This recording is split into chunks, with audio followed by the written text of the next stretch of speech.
Chapter 847. After receiving the mic from Bill Olson, Eric didn't sit on the chair. This arrangement was completely out of his expectations.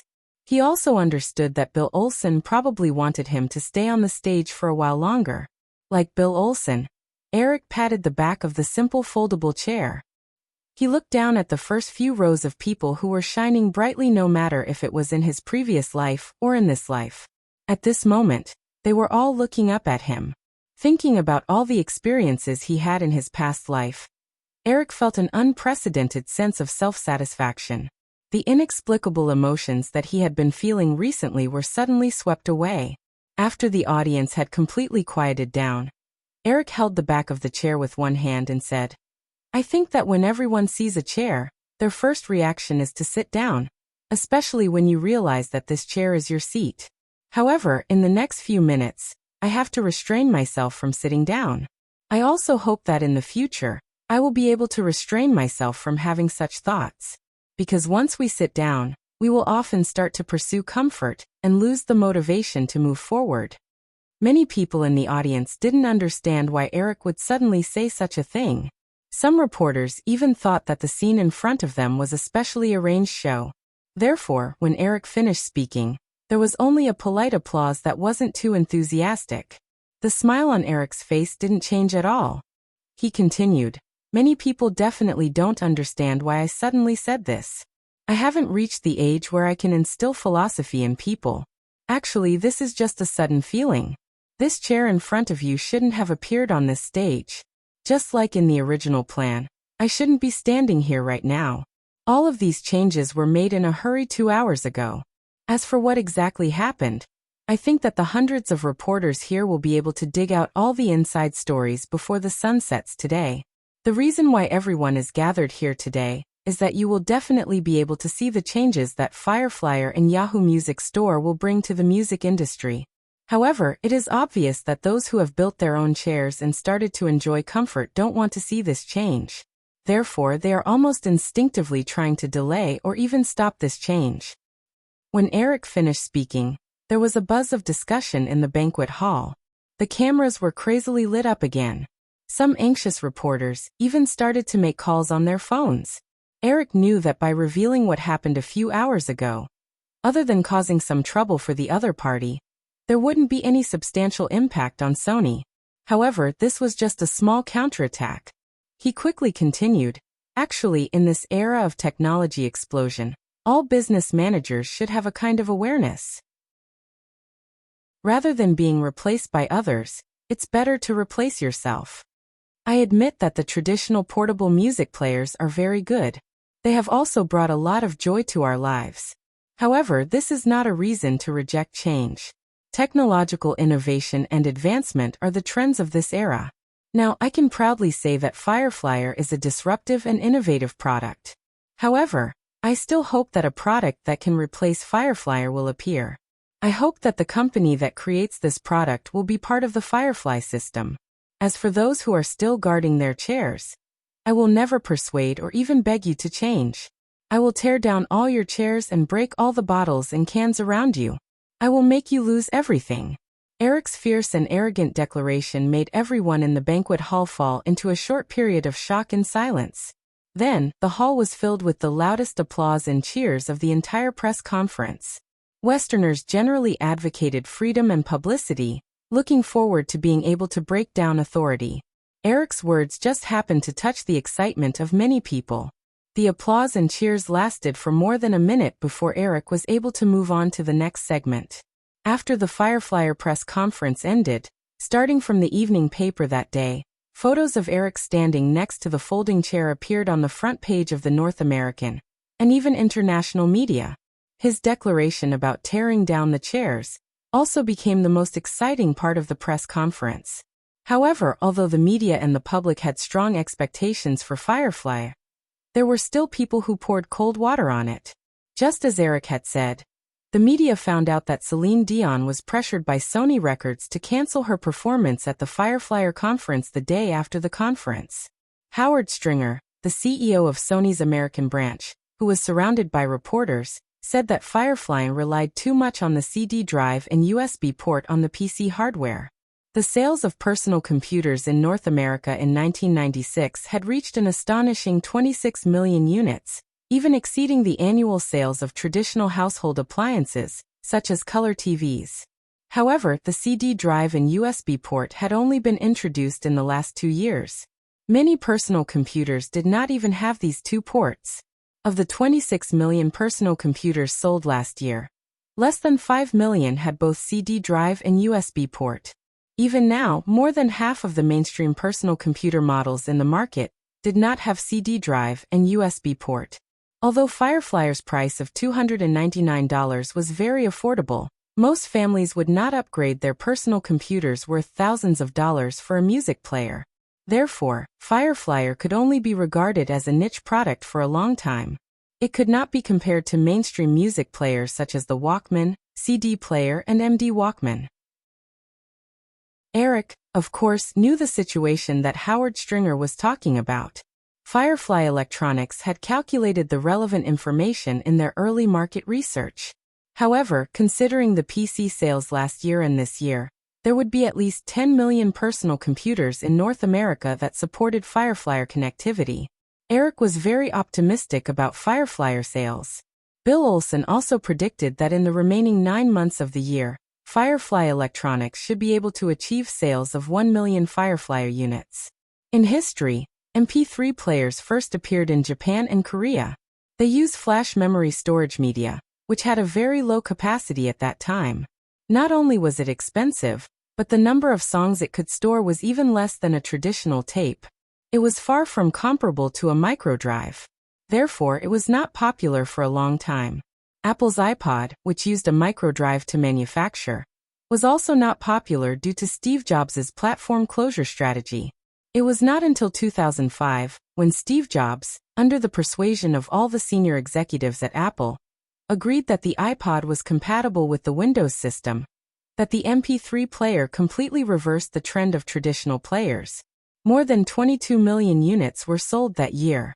This number was more than twice the total number of units sold under Apple's closed platform in the previous few years. In Eric's opinion, when the iPod platform was released in 2005, the golden age of MP3 players had actually been missed. As more and more mobile devices began to support music playback, MP3 players were quickly eliminated. At this time, Firefly could be said to be a step ahead. It used a microdrive with a large capacity and supported the Windows platform from the beginning. Even though the capacity, functions, and personal computer support were not as rich and convenient as later years, Eric was still very optimistic about Firefly's prospects. However, it turned out that Eric and the management of Firefly Electronics were still far from optimistic about Firefly's sales of 1 million units this year. After the launch event on April 2nd, Firefly officially began to be sold in the Best Buy chain stores in North America and on Amazon and other platforms on April 5th. A total of 25,000 units were sold on the day of the launch. It was not that this number was coincidental. It was because there were only 25,000 units in stock on each major sales platform. Moreover, before 4 o'clock in the afternoon, retail outlets across the United States had already announced that they were sold out. The 5,000 units of Firefly in Amazon's online store were also sold out by the evening of the same day. Fortunately, considering that Firefly might experience an early sales boom after more than a month of publicity, Firefly Electronics had stocked up on 100,000 units in advance. That night, they quickly replenished the units from the warehouses on the east and west coasts of the United States to the major chain stores. Firefly Electronics' Firefly assembly plant in San Francisco also began to release all of its production capacity, increasing the monthly production to the limit of 150,000 units. Although many media outlets treated Firefly's hot sales on the first day of the launch as a temporary phenomenon caused by advertising and topical effects, when the cumulative sales of Firefly exceeded 100,000 units on the fourth day of the launch, and the daily sales showed no signs of decreasing, everyone changed their views and looked at Firefly in a new light. Some retailers even began to raise the sales price of Firefly. 100,000 units were sold in 4 days, and 25,000 units were sold in a single day. According to this trend, Even if the consumer's interest in Fireflyer cooled down after a period of time, the total sales of Fireflyer in 1997 would definitely be more than 1 million units. As a result, Sony and other traditional portable player manufacturers started to lose their cool. After all, even the best-selling Walkman only sold 15 million units a year. That was less than 50,000 units a day. Moreover, this figure was the total number of units sold in all the major consumer markets in the world. If only the North American market was included, the Walkman's daily sales were no match for the Fireflyer's terrifying sales momentum in recent days. Therefore, on the day that Fireflyer sales figures exceeded 100,000 units on the 8th of April, Sony Records could not wait to announce that they would file a lawsuit with the federal court in San Francisco, on the grounds that Fireflyer would promote the spread of online music piracy. Sony Records requested a ban on the production and sales of Fireflyer players. The next day, on the 9th of April, a Gulfstream V commercial jet landed at a small private airport on the outskirts of East Hampton, Long Island. The CEO of Firefly Electronics, Victor McNally, and the president, Bill Olson, got off the plane and boarded a black Bentley car that was waiting for them. In just a few days, the two of them could be described as crazy. However, success came too quickly and too fiercely. The two of them were also in a state of intense excitement. Firefly had achieved $30 million in sales in 4 days. Even if the consumer's enthusiasm cooled down and the sales figures dropped by half in the future, Firefly's sales this year would not be less than 3 million units. This meant that the annual sales would reach $1 billion. $1 billion, for a company that had just started, was simply a miracle. The two of them would also receive very generous bonuses and options as a result. Of course, the basis for all of this was that Firefly Electronics had to achieve production expansion as soon as possible. After all, Firefly Electronics' current San Francisco factory only had a monthly production of 150,000 units. It was simply not enough to meet the market demand. Victor McNally and Bill Olson originally had a full schedule for the next week in order to discuss various new cooperation agreements with parts suppliers all over the world. However, Eric suddenly called them in the morning and asked them to fly to New York to meet him. He even sent a plane under Firefly Electronics to pick them up. Although Victor McNally and Bill Olson hoped that everything could be resolved through a conference call, Eric's attitude was very firm. The two of them had no choice but to board the plane and rush over. The Bentley drove into downtown East Hampton. Victor McNally was still not satisfied with Eric's arrangement. He muttered softly, "Eric might want to discuss the lawsuit that Sony Records is about to file with us. I feel that this worry is completely unnecessary. After all, based on the similar lawsuit that Sony Records received in the past, there is a high possibility that the federal court will directly reject Sony Records' lawsuit and will not file a case at all. There is a case law system in American law, which is to use the previous court cases to form the basis for the judgment of the subsequent similar cases. In the past, Sony's VCR was sued by Disney and Universal for 10 years for copyright infringement. In the end, Sony won. This time, the lawsuit that Fireflyer may face is almost the same as the case of Sony Records. According to the case law, the federal court will basically reject Sony Records' lawsuit directly. But no one knows how the higher-ups of Sony will feel when they realize that the basis of this lawsuit being rejected was the power that their company had spent 10 long years to fight for. Bill Olson looked at the driver in the front seat. He was more familiar with the ways of the world than Victor McNally, who focused on R&D, so he did not complain like Victor McNally. He just smiled and looked at the streets outside the window. Suddenly, he thought of something and asked the driver, "Mr. Moan, are there any good gift shops nearby?" Carter Moan looked at Bill Olson through the rearview mirror and said, "Of course, it's not far ahead." Bill Olson said, "Then please stop for a while." "No problem." Carter Moan smiled and nodded. Victor McNally asked in confusion, "Why are we going to a gift shop?" Bill Olson was a little helpless with this straightforward, but slightly low EQ partner of his. He could only lift his leg and kick him, signaling him to shut up with his eyes. When Eric was in San Francisco a few days ago, he mentioned by chance that he was going to East Hampton to celebrate his 2 children's birthday. Eric did not hide the fact that he already had children from them. which showed that he was very close to his two children. Although he did not know if the two children's birthday had passed, since he was going to rush over, it was not polite to come empty-handed. Carter Moan quickly parked the car outside a boutique store in the center of East Hampton. Bill Olson pulled Victor Mike Nelly out of the car and picked out two good birthday gifts. The car then drove to the seaside manor that Eric bought in East Hampton. The car drove into the manor. Victor Mike Nelly and Bill Olson followed Virginia into the villa. The two soon found out that there were actually two female owners in this manor, because the one who served them coffee was Joanna Pakula, who once played the female lead in Tornado. Eric, on the other hand, was wearing a casual light-colored sweater and casual trousers.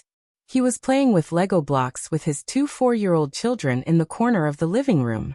There was an inexplicable harmony in the strange atmosphere. Seeing the two of them walk in, Eric came up to them with the little boy in his arms. Victor Mike Nelly and Bill Olson pretended that they did not notice and gave the gifts. After Eric thanked them, he smiled and introduced to the two of them. "This is my son, Kevin. This is Xiaxia, my daughter." Eric did not introduce the two women too formally. Victor Mike Nelly and Bill Olson felt more relaxed because of this.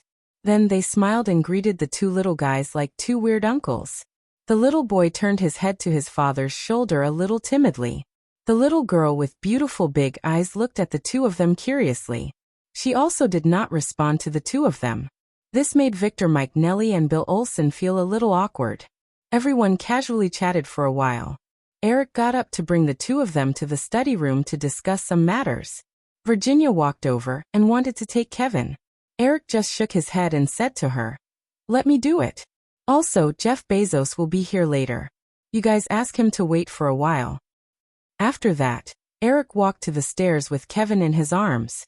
Seeing a small figure behind them walking over, Eric smiled and said, "Baby, you can't follow us." Hawaii looked at Kevin, who was still in her father's arms. She blinked and said, "Dad is biased." Although this sentence was a complaint, Victor Mike Nelly and Bill Olson always felt that the little girl's tone was a little strange. If they were to describe it in a literary sentence, it seemed that her feelings were not full enough. She lacked too many emotions that a daughter should have when she was acting coquettishly to her father. However, they did not dare to delve into it. They looked at each other and quietly followed behind Eric. Eric did not seem to hear his daughter's complaint. He just smiled and said, "Stay in the living room obediently. Don't make any trouble." In the light laughter of Joanna and Virginia, the little girl saw that her words did not work. She obediently stopped and watched her father bring the two guests up the stairs. Chapter 848. After Eric, who was carrying Kevin, and the other two disappeared around the corner of the stairs, Joanna stepped forward and held her daughter's little hand. She smiled and said, "Okay, baby, Dad has something to do. If you follow him in and ask him a lot of questions, you will drive him crazy. Let's go and see if your birthday cake is ready. We can also go to the supermarket while we're at it." The little girl seemed to have forgotten that she had just been rejected by her father in the blink of an eye. There was no frustration in her tone, but she was also not interested in her mother's suggestion. She raised her little face and said, "Mom, can I watch TV?" Joanna shook her head and said, "No, you can only watch TV at night." The little girl felt a little bored, and was about to obey her mother when Virginia came out of the kitchen after clearing away the coffee cups. She heard Joanna's words and said, "Let me go. It's not convenient for you to bring Xiaxia with you. You can wait at home for Mr. Jeff Bezos to come over." Joanna did not insist. She sent Virginia and a maid off and took her daughter for a walk on the lawn in the front yard. About 10 minutes later, another black car drove into the manor. Jeff Bezos got out of the car and saw a quiet and intelligent woman walking over with a little girl. Although Joanna had not been in the film industry for years, her appearance had not changed at all from when she was filming Tornado. Jeff Bezos recognized her at a glance, and guessed the identity of the little girl who was curiously looking at him. Jeff Bezos smiled and reached out his hand to Joanna. He said, "Hello, Ms. Pakula. I'm Jeff Bezos. Mr. Williams asked me to come over." "Hello, just call me Joan." Joanna shook hands with him and smiled. "Eric is talking to two other gentlemen. Please come with me." The three of them walked into the living room of the villa. Joanna personally served Jeff Bezos a cup of coffee and said, "Please wait a moment. I'll go up and take a look." "Oh, thank you." Jeff Bezos, who was sitting on the sofa, got up slightly and watched Joanna leave before he sat down again. Then, he felt the curious gaze of the little girl sitting on the sofa next to him. Unlike Victor McNally and Bill Olson, who were excited and busy these days, Jeff Bezos' first thought was to expand the sales of Fireflyer on Amazon's platform. He was not in a hurry to introduce more products. Instead, he planned to use the opportunity of selling Fireflyer, a popular product, to further expand Amazon's influence in the field of e-commerce. He had even been ambitious, proposed, to Victor McNally, to cancel the physical sales and make Amazon the only retailer of Fireflyer. But unfortunately, he was directly rejected. Although Eric did not tell him the so-called reason for coming to New York on the phone, Jeff Bezos still did not give up on this idea. Even if he could not achieve a monopoly of supply in the end, he still hoped that Amazon could have more sales. As Fireflyer's current production capacity was far from meeting the market demand, this was actually the demand of all retailers who worked with Firefly Electronics. Jeff Bezos wanted to think about how to persuade Eric to give more support to Amazon. However, the little girl's bright and clear eyes in front of him, as well as the gaze that seemed to be able to see through people, made him feel very uncomfortable. He could not concentrate at all. Even before the establishment of Amazon, Jeff Bezos had become the youngest vice president of a bank trust company at the age of 25. He could be said to be an absolute elite. Therefore, he realized that he hadn't felt the same way as the little girl in front of him for many years. Jeff Bezos was never a person who was used to being passive. He straightened his back and was about to say a few words to the little girl. The little girl blinked her beautiful eyes and took the initiative to ask, "Other than English, what other languages can you speak?" Although the little girl's voice had the softness of a child, her tone was not childish at all. She did not have the timidity of a child of the same age when facing a stranger. Jeff Bezos felt even more strange.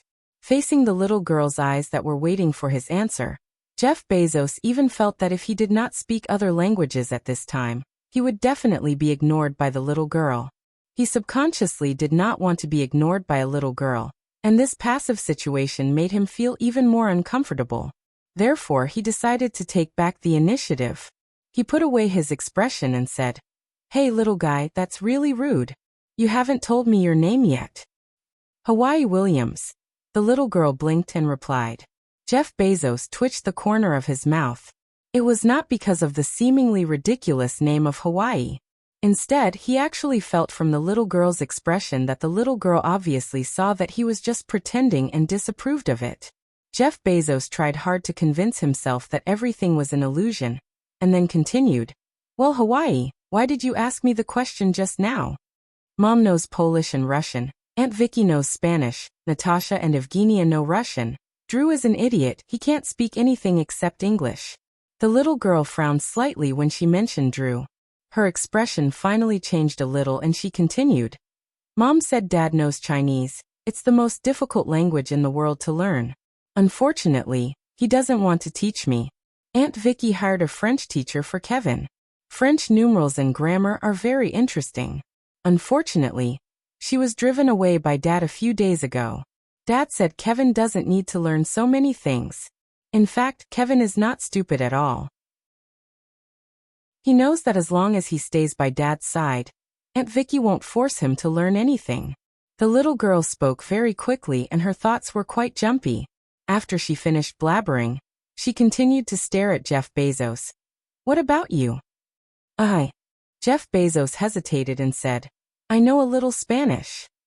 The little girl immediately switched languages and asked in Spanish, "Oh, what do you do for a living?" The little girl's Spanish pronunciation was not very standard, but her sentences were quite fluent. Jeff Bezos guessed that this was obviously a problem with the teacher's ability.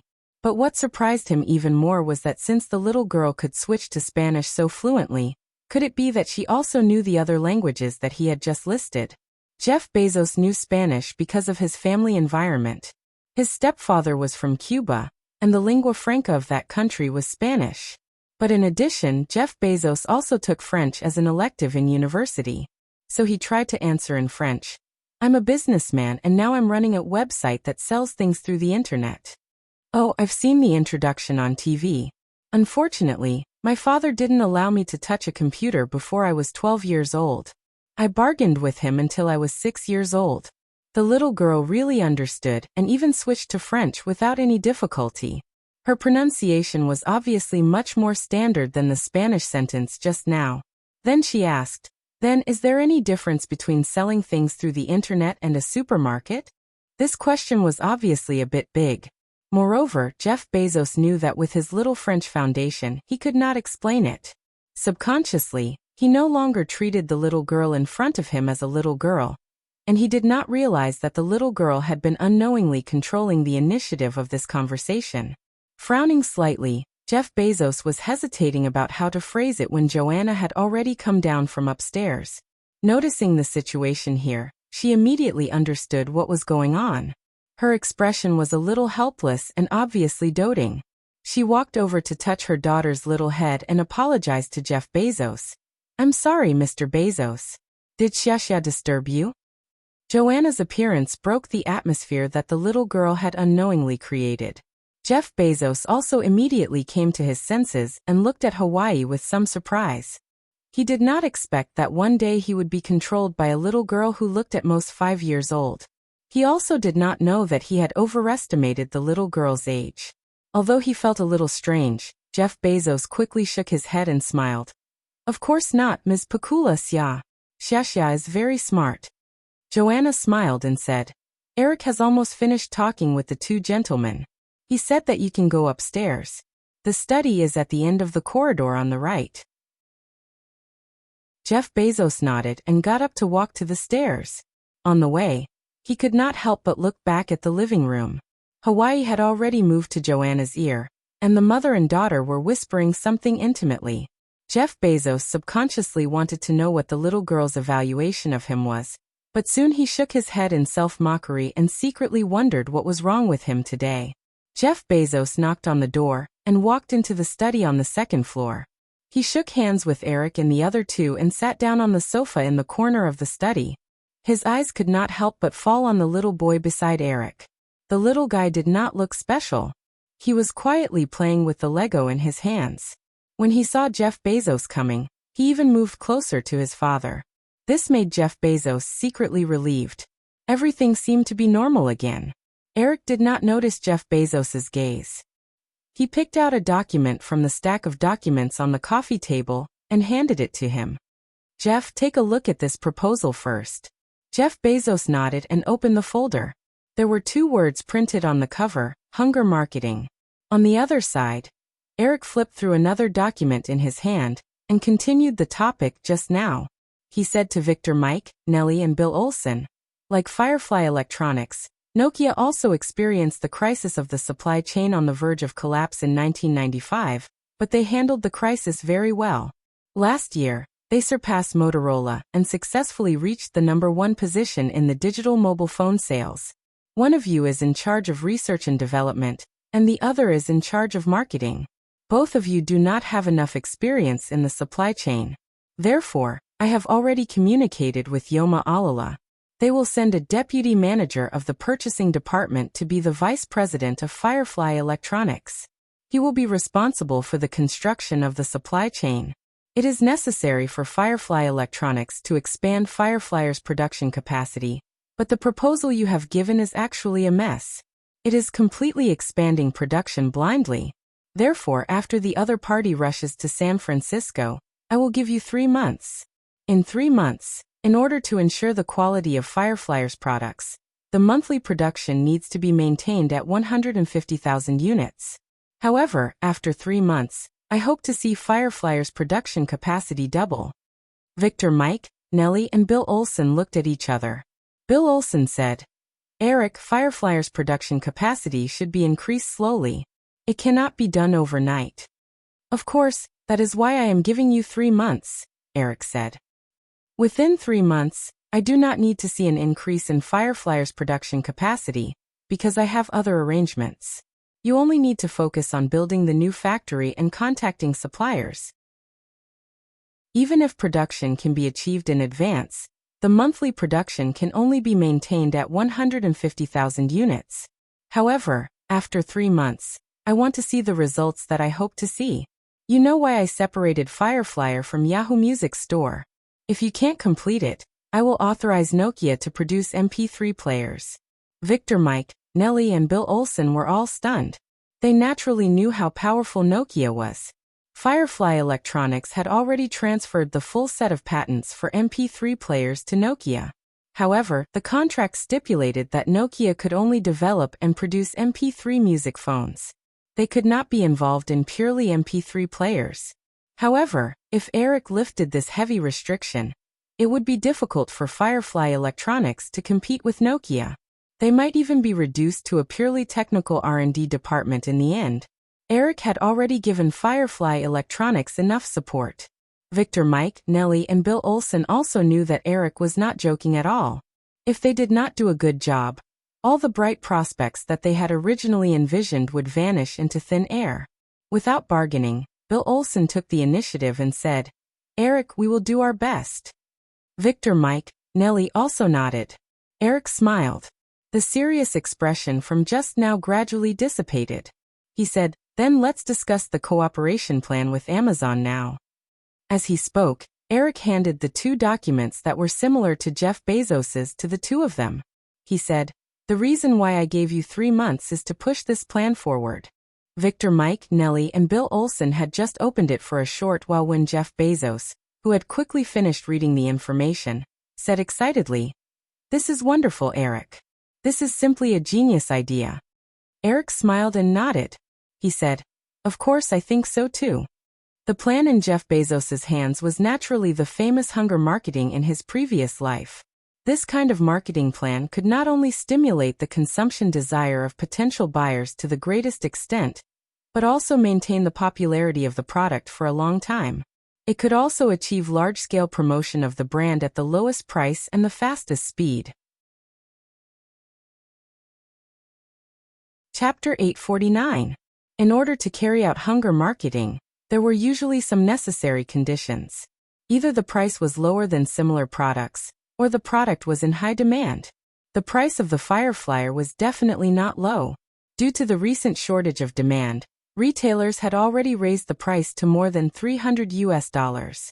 Strictly speaking, the price increase by retailers would not bring any benefits to the Fireflyer brand.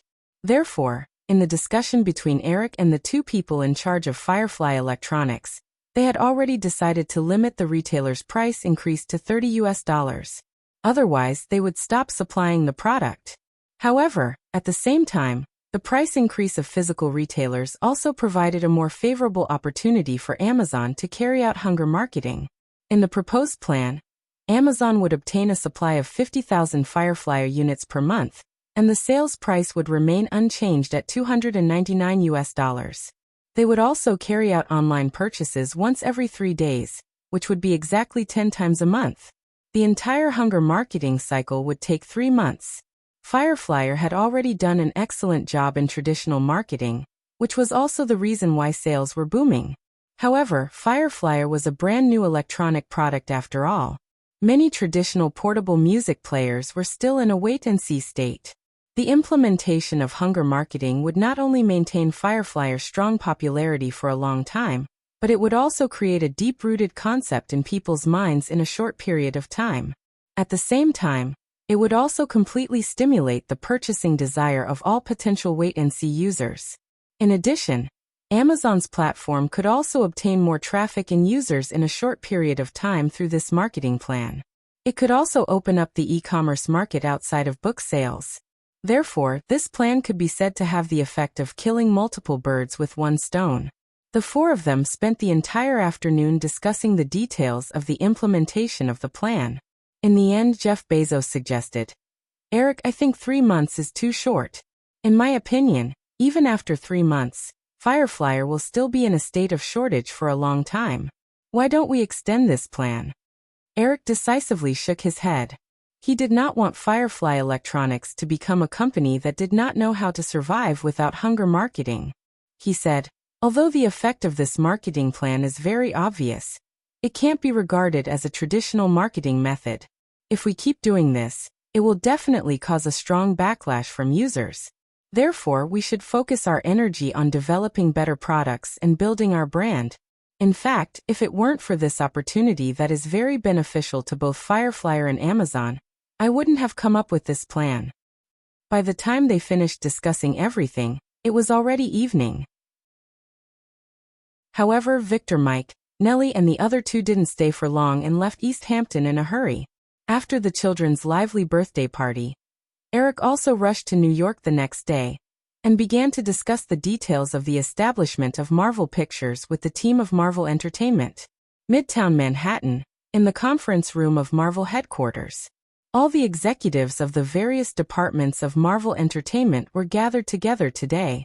Even the founder, Stan Lee, had rushed over. The CEO of Marvel Entertainment, Avi Arad, stood in front of a projector and personally explained the Marvel Cinematic Universe storyline that Marvel's creative department spent more than a year developing. Eric had initially provided a simple draft based on his memories from his previous life. Then, Marvel's creative department filled in the content, resulting in today's result. At this time, Marvel had basically recovered the copyrights of all the core heroes, and even Captain America, who had been in a stalemate at the beginning, had been taken back. Therefore, the new Marvel Cinematic Universe plan was grander than the original space-time, and the characters would be more varied. The new Marvel Cinematic Universe plan storyline also began with the Avengers, but then the scope of the story would expand to the entire universe, with various major events as the main storyline and the 6 Infinity Stones as the hidden line. In turn, it would lead to the Guardian of the Galaxy and the Infinity Watchers team similar to DC's 7 Lantern Corps. It took Avi Arad a full hour and a half to explain the overall idea. Stan Lee, who was sitting next to Eric, had been quite excited during Avi Arad's explanation. Putting Marvel's superheroes on the big screen was almost one of the most important wishes in his life. However, after Avi Arad finished, Stan Lee recovered a little and asked Eric with some uncertainty, "Eric, this plan is really exciting, but don't you think that it is too difficult to really implement it? According to my understanding of Hollywood, no one in Hollywood can always guarantee the success of a movie, not to mention this huge plan involving dozens of movies.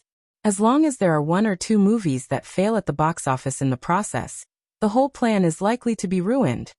Everyone obviously heard Stan Lee's question, and they all looked at Eric quietly. Although they were excited about the huge idea of the Marvel Cinematic Universe plan, they also had similar concerns. After all, wishes are usually beautiful, and reality is often cruel. Feeling the questioning and hopeful eyes around him, Eric explained with a smile, "Of course, I am also aware of this problem.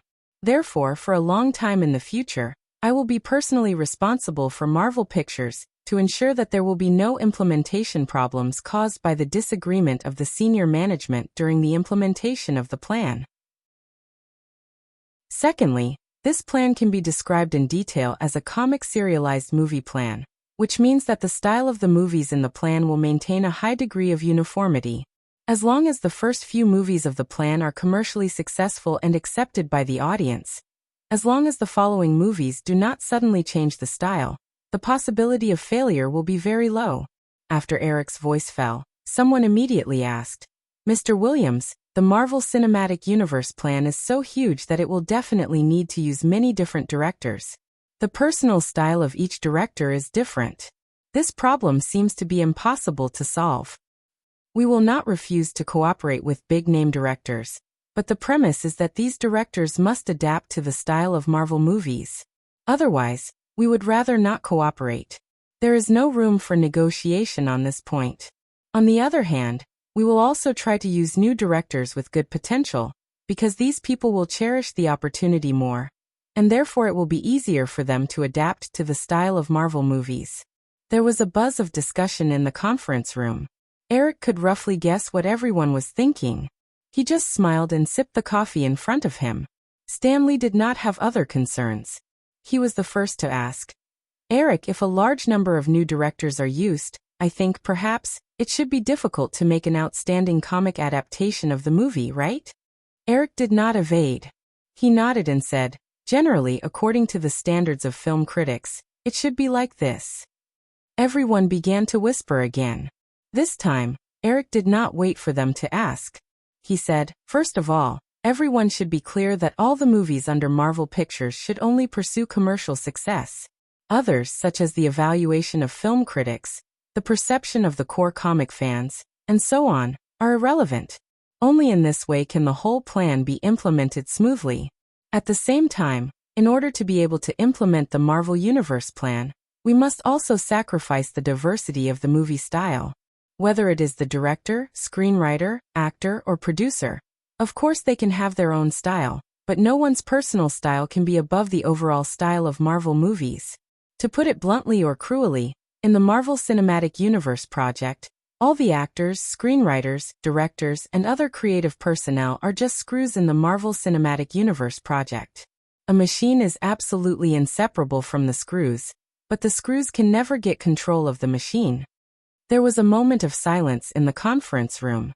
Stan Lee said again, Eric, but if that's the case. Eric took the initiative to interrupt the old man's question and said, Stan, there are two choices in front of us. The first choice is to pursue the quality of the movie and use the best production team we think. The director and actors can use their talents to their fullest, and we will try to limit them as little as possible. But the result is that some of the movies produced will be good at the box office and reputation, some will be good at the box office and reputation, and some will be bad at the box office and reputation. This will lead to some of the superheroes being popular, and some of them being eliminated from the market. In the end, the Marvel Universe plan is destined to be unable to go smoothly. The other choice is to maintain the consistency of the overall style of Marvel movies. Maybe we can't create a classic movie that can be remembered in the movies, but the probability of failure is very low, so we can ensure the smooth implementation of the Marvel Universe plan. Two choices, Stan, which one will you choose? With that, Eric looked at everyone and asked again, which one will you choose? No one answered, but the answer was self-evident. Of course, if someone objected, Eric would naturally not be stingy with a severance package.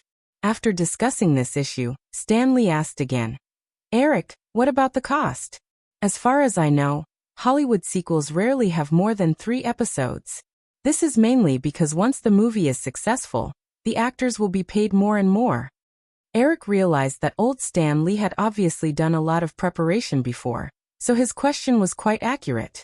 However, Eric had also considered all aspects of the problem, so he quickly answered, in terms of actors, it's similar to the selection of directors. We won't refuse to work with A-list superstars, but the premise is that they must be willing to sign a long-term contract. As for the remuneration, as long as the movie's box office is good enough, we won't be stingy, but we must agree on a plan that both parties can accept in advance. However, I'm actually more inclined to use second and third-tier potential actors. Hollywood has never lacked actors with good acting skills. If we use newcomers, it'll be easier for us to sign a package contract. Compared to A-list superstars, actors who sign a package contract will also have less uncertainty when shooting a sequel. After Eric finished speaking, everyone couldn't help but feel a wave of doubts in their hearts. If the director used newcomers and the actors used second and third-tier actors, then did the Marvel Cinematic Universe really have any future? Eric also quickly realized this emotion from everyone's expression. He smiled and said, I know you're worried, but the success of a movie, whether the director and actors are big names or superstars, has never been the most important thing. If you don't believe me, you can recall the history of Hollywood movies. Not to mention a long time ago, even in the last 10 years, there have been countless Hollywood movies where newcomers or unknown actors have created box office or word-of-mouth classics, such as Beverly Hills Detective, Three Fathers and a Baby, Lethal Weapon, Ghostbusters, Jedi Cop, The Matrix, and so on. These movie series that once occupied the top of the box office rankings, the original directors or actors were actually not that famous. On the other hand, A-list superstars with high salaries like Schwarzenegger, Stallone, and Kevin Costner have frequently produced big projects in recent years that have caused the movie companies to lose all their money. After Eric finished speaking, the expressions of many people in the conference room relaxed. Eric explained the doubts in everyone's hearts. Seeing that everyone was no longer asking questions, he opened the memo in front of him and said, "Now let's discuss some of my suggestions for changes to the plan you have made. First of all, I have already said before that X-Men will be separated and become a sub-universe of the Marvel Cinematic Universe, but I still see too many X-Men characters in this plan, and this has to be changed." The meeting continued, and only a small number of topics were discussed until dusk. In the following week, everyone would continue to discuss various details, so Eric was not in a hurry. After work, he specially invited Stan Lee to have dinner with him at a nearby restaurant and listen to the old man talk about a lot of movie suggestions alone. At 9 o'clock in the evening, after sending Stan Lee off, Eric got into his car and drove all the way to a building near Central Park on Madison Avenue. Taking out a birthday cake and a bouquet of flowers prepared by his assistant from the car, Eric entered the building and took the elevator to a duplex mansion on the top floor. This was the residence that Eric had arranged for Giselle and Alexander to live in. He had purchased a large number of luxury properties in New York and Los Angeles over the years. Except for a few that he lived in himself, most of them were taken care of by a luxury rental company under his name. Giselle and Alexander lived in one of these apartments at this time. After collecting the two last year, Eric gave them a bunch of keys. The mansion was located on the top floor of the building on Madison Avenue. Although it was a block away, they could still see Central Park. The view was very good. Chapter 850. Today happened to be Alessandra's 16th birthday. The girl called Eric last month and asked if he was free to come to New York. Eric didn't give an exact answer at the time. After parting with Stan Lee, Eric didn't have any other plans tonight, so he rushed over at the last minute. Taking the elevator to the top floor of the 85-story building, Eric came to the door of the apartment and pressed the doorbell several times. There was no response, so they probably went out to celebrate. Eric also expected this in advance, so he specifically asked someone to send a spare key. So he opened the door and walked in. Because of his deep-rooted instinctive resistance to the small space in his memory, the properties Eric purchased were basically very spacious, and the one in front of him was no exception. The two-story duplex structure had a total area of nearly 1,200 square meters, with 4 bedrooms and 6 bathrooms, a study, kitchen, dining room, gym, and private screening room. The living room was also more than 100 square meters, which was very spacious. This mansion was one of the first properties Eric purchased during the Kuwait war oil crisis, because it was located in a prime location overlooking the entire Upper East Side. And because it was the top floor of the building, the price at the time was $12 million. With the recovery of the U.S. economy and real estate in recent years, the current price should be close to $20 million, and the future appreciation space was even more unpredictable. The 6 huge double-layered tempered glass windows on the south and west of the living room reflected the lights of the entire Manhattan. The interior decoration was mainly warm and light-colored. There was no need to turn on the lights, so the living room didn't appear dark. There was a faint fragrance in the air, and Eric could also tell that Giselle and Alessandra had made some feminine changes to the living room. After putting the cake and bouquet on the long table in the corner of the living room, Eric didn't turn on the lights in the room. He quietly walked to a window. Every window around the living room had a marble windowsill that could accommodate one person. Eric also saw a pillow on the windowsill in front of him. He thought that Giselle or Alessandra liked to lean on this window to enjoy the scenery of Manhattan. The view at night was nothing, just the brilliant falling stars.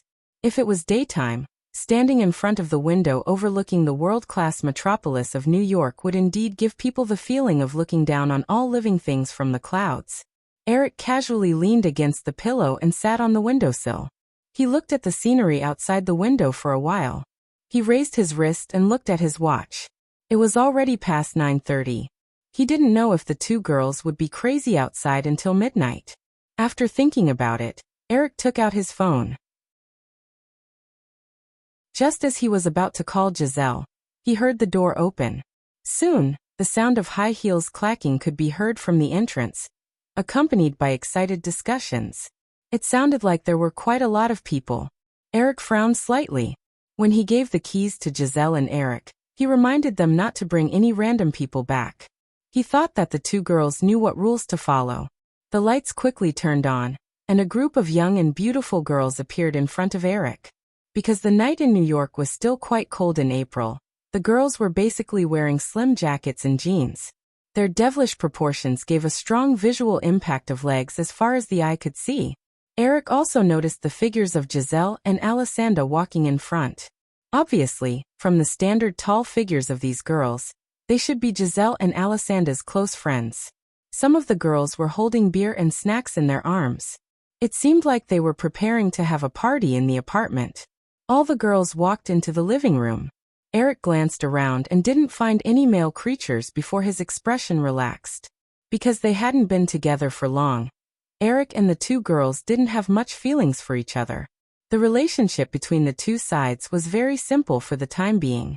Although he promised Giselle that he would make her the second Drew, people's hearts were always fickle. After a few years, if they wanted to leave, Eric wouldn't have any nostalgia.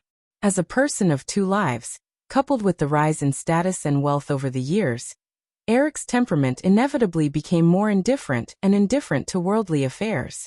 If other men appeared in this apartment tonight, Eric would immediately let Giselle and Alessandra move out of this apartment and have no contact with them in the future. Wow, it's so big. God, this is the ultimate dream of my life. If I can live here, I'm willing to do anything. Along with a burst of excited and surprised gasps, the girls also noticed Eric, who was sitting on the windowsill and looking at them. Everyone was instantly startled.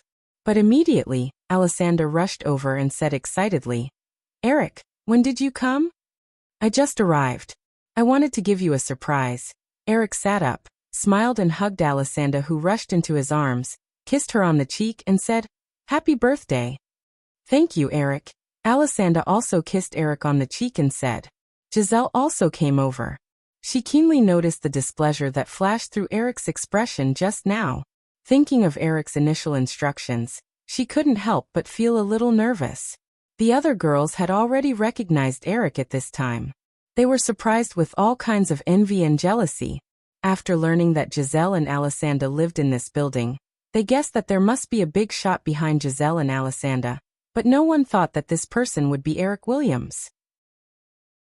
This was definitely beyond everyone's wildest imagination.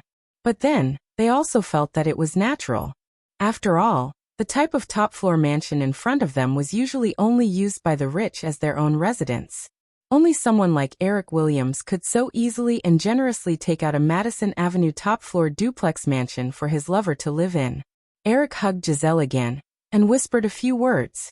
He raised his head and looked at the group of beautiful women in front of him who were obviously eager to try. He smiled and greeted, "Hey girls." Eric's tone of voice imitated the usual opening line used by Charlie Townsend, the behind-the-scenes boss of the detective agency, when he contacted the three angels in The Break-In Girls. Obviously, this group of girls had basically watched The Break-In Girls. They responded almost in unison, "Hi, Eric." "Well, it seems that you have all watched that movie." Eric smiled and took a dozen cans of beer from the girl standing in the front row. He looked at it and said, "This is a party, but these beers are not very good. I'll get someone to send some over." With that said, Eric sat back on the windowsill, took out his mobile phone and dialed his assistant's number. He looked up at the girls in front of him and said, "Peter, get someone to send some party drinks over. About 20 people. Hurry up." Seeing Eric hang up the phone, a bold girl rushed to say, "Eric, there are only 15 of us. 20 people. Are you trying to get us all drunk?" Eric showed a somewhat naughty expression and said, "Why not? Maybe I will do something even more outrageous. Those who are afraid can leave early. It may be too late later." "Ah," the girls screamed. There were a few girls who showed hesitation on their faces, but no one was willing to turn around and leave. Eric smiled and clapped his hands. He said, "Okay, go and get ready. Move the set of tables and chairs in the middle to the corner. Also, do you have any good music records at home?" Eric looked at Giselle. Giselle nodded and said, "They are in the living room upstairs." "Eric, let's go change and get the records." With that said, Giselle pulled Alexandria toward the stairs. The other girls consciously began to move the furniture in the living room. Alexandria was pulled upstairs by Giselle. She rubbed her wrist that was hurting and complained, "What are you doing? I don't want to change clothes." Giselle glared at Alexandria and continued to walk toward the bedroom. She said angrily, "It's all your fault. You had to hold a party at home. Now you sent a group of little bitches to Eric." Alexandria, of course, didn't notice the way the group of girls looked at Eric. She shrank her neck with a guilty conscience. After all, she was only 16 years old. After all, she still had the vanity of a girl. She wanted to show off her luxurious apartment to her friends, but she didn't expect to be so clever. Alexander tiptoed behind Giselle like a kitten and tried to defend himself. You agreed to it." Giselle didn't look back. She went to the bedroom and opened the closet. She picked out clothes and said, "If someone suggested to throw you out of here, I would also agree." Alexandria didn't dare to talk back. She stretched out her small hand and picked out her favorite dress. Just as she was about to change into it, someone knocked on the bedroom door. Giselle and Alexandria turned their heads at the same time. A few girls had already walked over. They looked at Giselle and Alexandria's closet with shining eyes. One of the girls said, "Giselle, can we borrow a few dresses to wear?" Alexandria habitually smiled. She was about to speak when she felt her waist being pinched by Giselle. Giselle warned Alexandria to shut her mouth. She also had a smile on her face. She refused without hesitation. "Sorry, Karen. I'm not used to others wearing my clothes." The girl named Karen wasn't discouraged. She turned to Alexandria. "Then ail you?" Alexandria quickly shook her head. "I am not used to it either." The other girl beside Karen rolled her eyes. She pulled her companion and smiled slyly. "Karen, why don't we go downstairs and be kind to Eric? Maybe he'll ask the Chanel store to send a dozen dresses over. They definitely won't be worse than the ones in Giselle's closet. I've been wanting to buy Chanel for a long time." The other girls weren't stupid. They all smiled and agreed. Giselle wanted to pinch Alexandria again. She helplessly moved aside. "Okay, pick whatever you want. You little bitches." Haha. The girls didn't mind Giselle's words at all. They giggled and swarmed up. A moment later, the other girls also rushed upstairs to borrow clothes. Out of sight, out of mind. Out of sight, out of mind. She quickly changed into a purple dress and went to the living room to pick out the music records she was going to use later. Seeing Alexander follow her, Giselle said, "I'll stick to Eric like a piece of gum later. Don't give those guys a chance, okay?" I know. Alexandria quickly nodded, but she didn't forget to mutter, "Chewing gum. TSK, disgusting." Giselle immediately raised a disc in her hand and slapped it on Alexandria's head. "It's all your fault." Alexandria was too lazy to resist. He let Giselle hit him and said, "I just think, do you have to be so nervous? You're now the fastest rising newcomer in the fashion industry. I should be the one who's nervous. You've walked in dozens of top brand shows in the past 2 fashion weeks. You've made a name for yourself. Eric will only give me a chance this autumn. If he takes a fancy to other girls, I'll be in trouble. So you know everything? I'm not a fool." Alexandria curled her lips. She felt a girl's figure pass by outside the door. She subconsciously turned her head and looked back. "I just think that since it's already like this, there's no use in regretting." Giselle rolled her eyes at Alexandria and didn't say anything more. However, she wasn't as relaxed as Alexandria. Although Eric pushed her to a position that many models couldn't reach in their lifetime in just 1 year, in fact, she could only be regarded as a newcomer with good potential. Due to age restrictions and other factors, she hadn't gotten any brand endorsement yet. She couldn't compare with the supermodels at the top of the industry pyramid. In recent years, due to Victoria's Secret's rapidly increasing market share from 10% to more than 40%, Ltd spared no effort in the creation of the Victoria's Secret Angel brand. Coupled with the support of Firefly Group's media resources, the dozens of supermodels in the Victoria's Secret Angel Corps not only had the highest exposure and top income in the industry, but also almost monopolized most of the high-end brand resources in the fashion industry. There was a popular opinion in the fashion industry that if you couldn't walk on the runway of the Victoria's Secret fashion show, then you didn't deserve the title of supermodel. Similarly, you couldn't squeeze into the top circle of the industry. The number of people in the Victoria's Secret Angel Corps had always been maintained at about 40, while the industry had hundreds of thousands of workers. One could imagine how fierce the competition was. Without the direct support of Eric, the founder of the Victoria's Secret fashion show, even if you were lucky enough to walk in the Victoria's Secret fashion show, it would be very difficult to go further. The Victoria's Secret Angel Corps also had a clear hierarchy and fierce competition. Giselle had always been very clear that she wasn't beautiful enough. She still didn't understand why Eric had chosen her, but she definitely valued this opportunity more than anyone else. She once swore that she would never experience the feeling of being short of money because she lost $50. It was as if the sky was falling down. If because of today's mistake, other girls around her were to gain Eric's favor, or even replace her in Alisanda's position, then she would probably find a place to cry. Giselle picked a few records and brought Alisanda downstairs. At this time, the fluorescent lights in the living room had been turned off, leaving only a few pale yellow wall lamps on. A long table was already filled with all kinds of drinks, candies, and snacks, and even a dazzling array of party toys. But what bothered Giselle more was that a group of girls had changed into flamboyant long skirts and even hot pants. Most of these were her clothes, and she didn't know how they would be ruined tonight. She had spent most of her income in the past year on this. After all, this was essential for a girl in her profession. Alisanda didn't make any money at all. Although no one would charge them rent for this mansion, living in this environment, the monthly expenses were also thousands of dollars. The two of them didn't live well at all.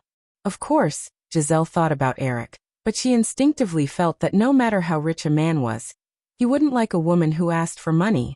She didn't want Eric to be disgusted with her. Looking at Eric, who was still sitting on the windowsill but was surrounded by several girls, Giselle stuffed the records in her hand to Alisanda and walked straight over. Eric said something that made the girls around him giggle. One of the girls even wanted to softly lean over. Giselle squeezed over and sat on the edge of the windowsill. In the surprised and envious eyes of all the girls, her slender body intimately leaned in Eric's arms. She didn't have the sharpness that she had when she was with Alisanda. Like a little wild cat that had put away its claws, she tilted her head and pecked on Eric's cheek. She asked in a low voice, "Eric, what are you talking about?" Eric didn't mind Giselle's obvious thoughts. He reached out and held the girl's slender waist, bowed his head and kissed her lips. He smiled and said, "We're talking about Hollywood. I know a lot of gossip." Just then, dynamic music sounded in the living room, and the girls began to dance unconsciously. Eric saw that the girls were a little uneasy and said with a smile, "Let's go dance. I like to see you dance." When Eric spoke, the girls were no longer restrained and quickly gathered in the center of the living room. They cheered and screamed to the music and danced to their heart's content. There were also girls who boldly looked at Eric, twisting their bodies and making bold flirtatious movements. Although it was impossible to create a fanatical atmosphere like in a nightclub in a short period of time, looking at a group of girls with looks and figures above 80 dancing like boneless mermaids, that kind of visual stimulation was definitely enough to make a man's blood boil. Seeing Alisanda join the crowd and waving to them, Giselle got up and said, "Eric, let's go dance." "I'll just watch." "You go." Eric smiled and shook his head. Giselle didn't want to give a group of little she-wolves an opportunity. She took the initiative to take off the leather shoes on Eric's feet, pulled his hand coquettishly, and insisted, "Come on, it's boring if you don't dance." Eric didn't resist too much. He took off his coat and walked to the center of the living room with Giselle's strength. The girls quickly surrounded him. Eric held Giselle and gently danced to the music skillfully. After a while, he felt Giselle's warm and soft body pressing closer to him. At the same time, she whispered in his ear, "Eric, let's go to the bedroom, okay?" This body, after all, had the vitality of a young man. It would be abnormal if there was no reaction in the midst of a soft and fragrant body. However, Eric wasn't so impatient. He didn't respond to Giselle's question.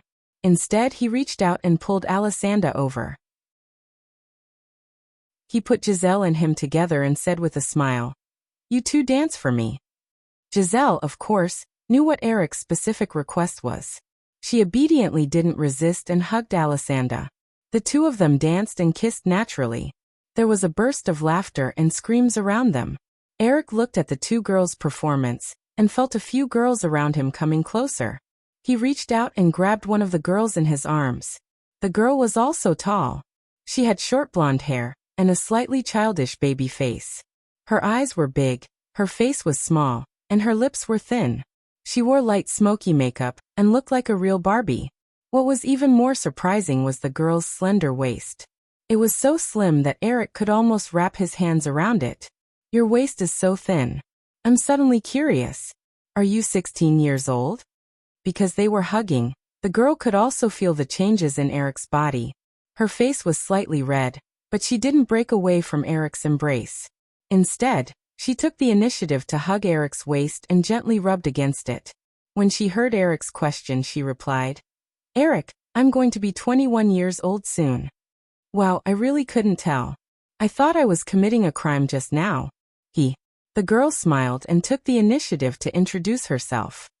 "My name is Chu Seagoff." Eric didn't remember this name and wasn't very interested. Maybe they wouldn't meet again after tonight. However, he still replied considerately, "Goff. Is this a German surname?" Chu Seagoff shook her head and said, "Of course not. It's an Orthodox English surname, just like yours." Eric looked down at the girl's face, especially the shape of her lips. It was obviously similar to Diane Kruger's. Hence he said, "But I think you must have German blood, right?" Chu Seagoff nodded and said, "Yes, it's from my mother." "Then she must be a great beauty," Eric said with a smile. "I think so too." Chu Seagoff chuckled and looked at Eric with her bright eyes. After a short conversation, she unconsciously let go of her initial discomfort. She inexplicably had a good impression of Eric. After a moment, the girl even boldly stood on her tiptoes and kissed Eric. Eric wasn't the kind of person who liked to kiss unfamiliar girls. His misophobia was actually quite serious. Although sometimes his relationship with the women around him developed quite quickly, it was mainly because he was quite familiar with them in his previous life. Slightly turning his head to avoid the girl's lips, Eric politely kissed her white and tender cheek gently and said with a smile, "I don't want our relationship to develop too quickly." Chu Seagoff was a little disappointed, but she didn't show it. She still smiled and said, "Eric, I'm tired. Let's go for a drink, okay?" "Okay, but you have to be careful. I like to get women drunk." Chu Seagoff was not afraid at all. She smiled and said, "Why can't I get you drunk?" "Okay, then let's try." After a loop of the record, the girls were also tired from dancing. Just as they were about to take a break, they found that Eric and the girls were already clustered on a sofa. He held a bottle cap in his hand and reached out to throw it at an empty glass on the floor not far away. With a tinkling sound, the bottle cap accurately fell into the glass. "Ah, so annoying. We lost again."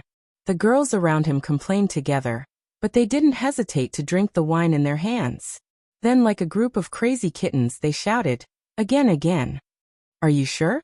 Eric asked with a smile. Of course. "Okay," Eric said and threw another bottle cap. The tinkling sound was heard again. The other girls also gathered around. When they saw Eric throw the bottle cap accurately into the glass twice in a row, they shouted, "Wow, no, Eric, you must be cheating." Eric smiled. Strictly speaking, he was cheating. This was because he often played this game when he went to nightclubs in his previous life, so he should be considered to have practiced it. But tonight, his luck seemed to be exceptionally good. Chu Seagoff beside him pulled his right hand over, as if she wanted to check if there was a scope or something. Eric laughed and said, "Forget it, I won't bully you. Why don't we change to another game? You can pick whatever you want." Immediately, a girl waved a deck of poker cards in her hand. "How about poker cards? This way, Eric, you can't cheat?" Eric nodded and said, "Okay, let's play together. Let's make it simple. Everyone draws a card. Those whose cards are smaller than mine drink. If everyone's cards are bigger than mine, then I drink." "Wow, how can we win? How can we do this?" Eric, you're too shameless. There was another round of criticism. Eric smiled and said, how about this, let's add some chips. I'm more confident in this. Chusegoff laughed and said, then we can't afford to play with you even if we sell ourselves. Okay, you don't have to pay. I'll lose once, $100,000, and a private jet to send you to any city in the world for shopping. London, Paris, Tokyo, anywhere you want. But you have to add some chips too. How about it? Chapter 851. Those who were able to hang out with Giselle and Alexander were naturally not small models. Although the modeling industry seemed glamorous, the income was actually not high. Only a few of them could earn more than $100,000 a year. Eric's bet of $100,000 and a private jet shopping trip immediately made the girls scream. But soon a girl questioned, Eric, even if each of us has a 50-50 chance of winning you, the probability of all of us winning is only 1 out of 2 to the 14th power. This probability is almost zero. It's too unfair. Eric looked over in surprise. The one who spoke was a girl with a Latina appearance. She was not very beautiful, but her body was tall and hot. I didn't expect there to be a math girl here. Hey Eric, you're discriminating. Chusegoff, who was leaning on Eric, immediately protested in dissatisfaction. Okay, I apologize. Eric smiled and looked at the girl who spoke just now. He said, what's your name? Hearing Eric's question, the girl who originally had a slight accent immediately replied carefully, Fernanda Tavares. Eric patted the thigh of the girl on his left and smiled. I like girls who know math. Come sit here. Fernanda Tavares walked over without hesitation. The girl who was originally sitting there reluctantly gave up her seat. Giselle and Alexander, who were squeezed not far away, were even more depressed. Fernanda Tavares was from Brazil. Alexander invited her today, because they were from the same hometown. He did not expect her to be a little bitch who knew math. Damn it. Speaking of which, what the hell does 1 out of 2 to the 14th power mean? Giselle, whose English was still not very good, thought bitterly. She could not help but stare at Alexander. Alexander shrunk his neck and continued to pretend to be a little white rabbit. Eric gestured to the girl sitting on the carpet next to the coffee table to pass a glass of champagne to Fernanda Tavares. Then he said, okay, if I draw A, I lose. This way, you have a 1 out of 13 chance of winning. $100,000 each time. Hey, it's your turn to raise the chips. The surrounding was silent for a moment. The girls began to think involuntarily. Then a girl suddenly shouted, I understand. Eric, you want us to take off our clothes, right? It must be like this. The other girls seemed to have suddenly understood what was going on, and they all started laughing and joking around. Eric also laughed and said, I'm not interested in A-cup bodies like you. You look better with clothes on. The average cup size of professional models was generally not high. When Eric created the Victoria's Secret show, although he deliberately selected the batch of models with the best figures, in order to achieve the best effect, many of the angels still had to use small tricks like squeezing pads. Although Eric was telling the truth, there was still a dissatisfied protest around him. Chusegoff patted Eric lightly with her small hand and said angrily, Then what do you want, Eric? Do you want us to accompany you to bed? Eric turned his head and kissed Chusegoff's small face. He nodded expectantly and said, That's a good suggestion. Amidst the screams, a bunch of candy pillows and other small objects flew over. Eric almost reached out to cover his ears. He hurriedly said, Stop, stop, stop. I can't stand you little vixens swarming me. Okay, since you don't have any powerful chips, I'll stick a note on it. Chusegoff immediately said, Eric, that's ugly and it'll ruin the makeup on my face. Eric reached out to take the deck of cards, shuffled them, and replied with a smile. How uncreative. I didn't say that it has to be on my face. Other places are fine too. The girls were stunned for a moment, and then there was another round of screams. I knew it, I knew it. Eric still wants us to take off our clothes. Okay. If you keep screaming, I'll be deafened by your little voices. Let's start now. We'll continue until all the drinks are finished. After understanding Eric's intentions, The girls' reactions were very intense. But in the end, none of them retreated. They all gathered around. Because the rules were simple, the game went very quickly. In the end, they still couldn't finish all the drinks. When most of the girls were drunk and on the verge of collapsing, and two of them rushed to the bathroom, Eric timely announced the end of the game. When he woke up again, it was already dawn. Two warm and soft bodies were nestled beside him. It was Giselle and Alessandra. Although he didn't lose many times last night, he was poured a full glass of champagne by the girls every time. Eric wasn't too relaxed. He didn't have the strength to pay attention to a group of drunk girls. He just carried Giselle and Alessandra into the bedroom and fell asleep in each other's arms. Looking at his watch, it was already 8:30. Today he still had to continue to discuss the affairs of Marvel Pictures, so Eric sat up. As Eric got up, Alessandra snorted twice, changed his position and didn't move again. Giselle opened her eyes and murmured good morning. She leaned over and pressed her body against Eric. Feeling the man's morning desire, she whispered, "Eric, do you want it?"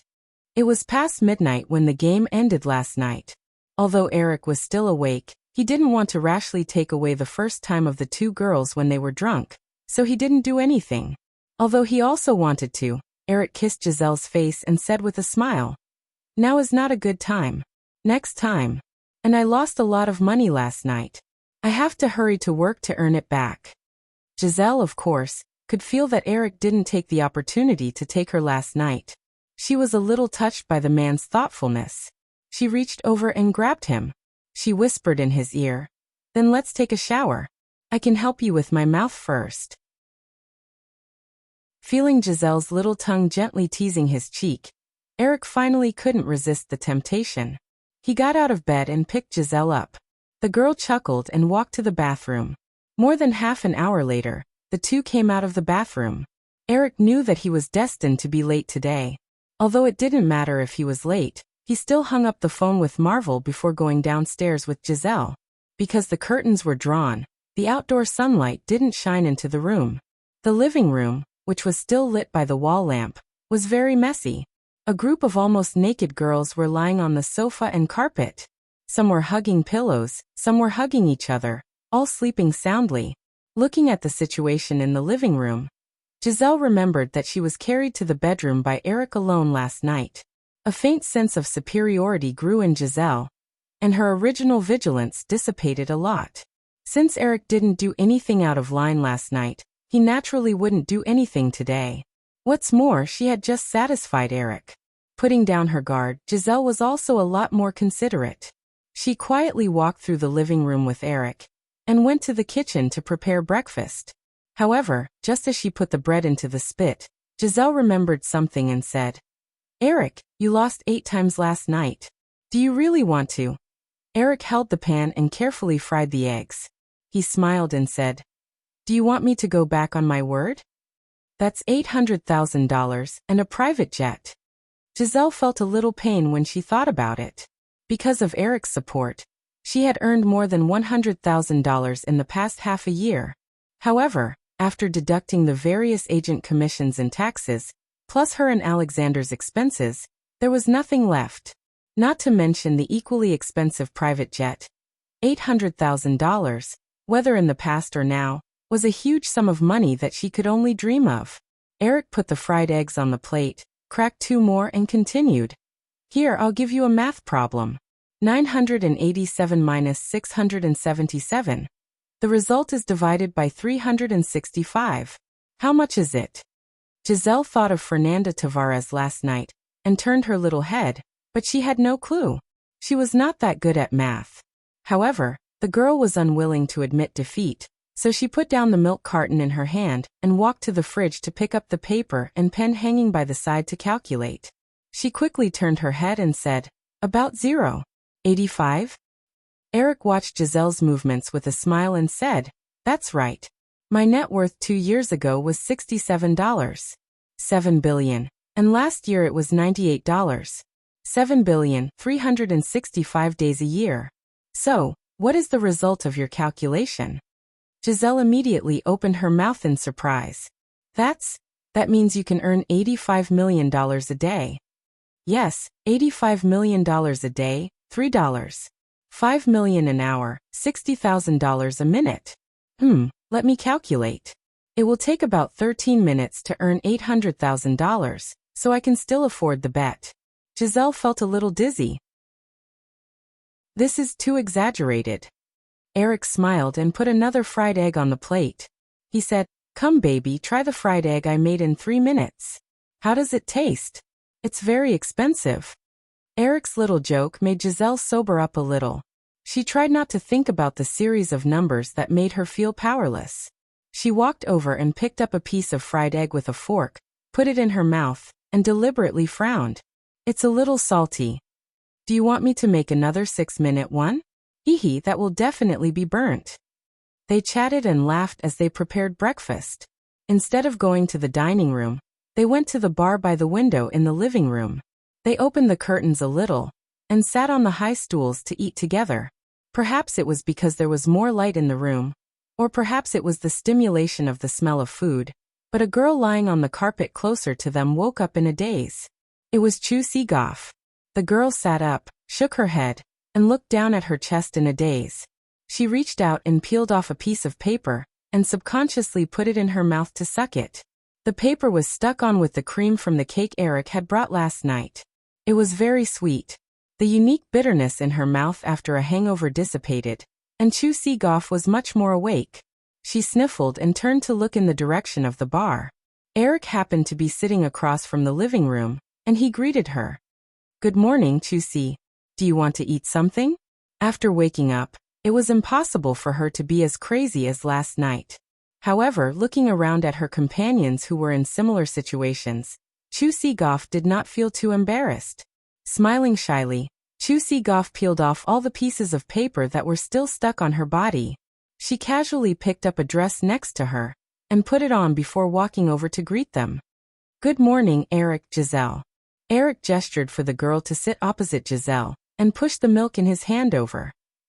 "If you don't mind, drink this glass of milk first. It's been warmed."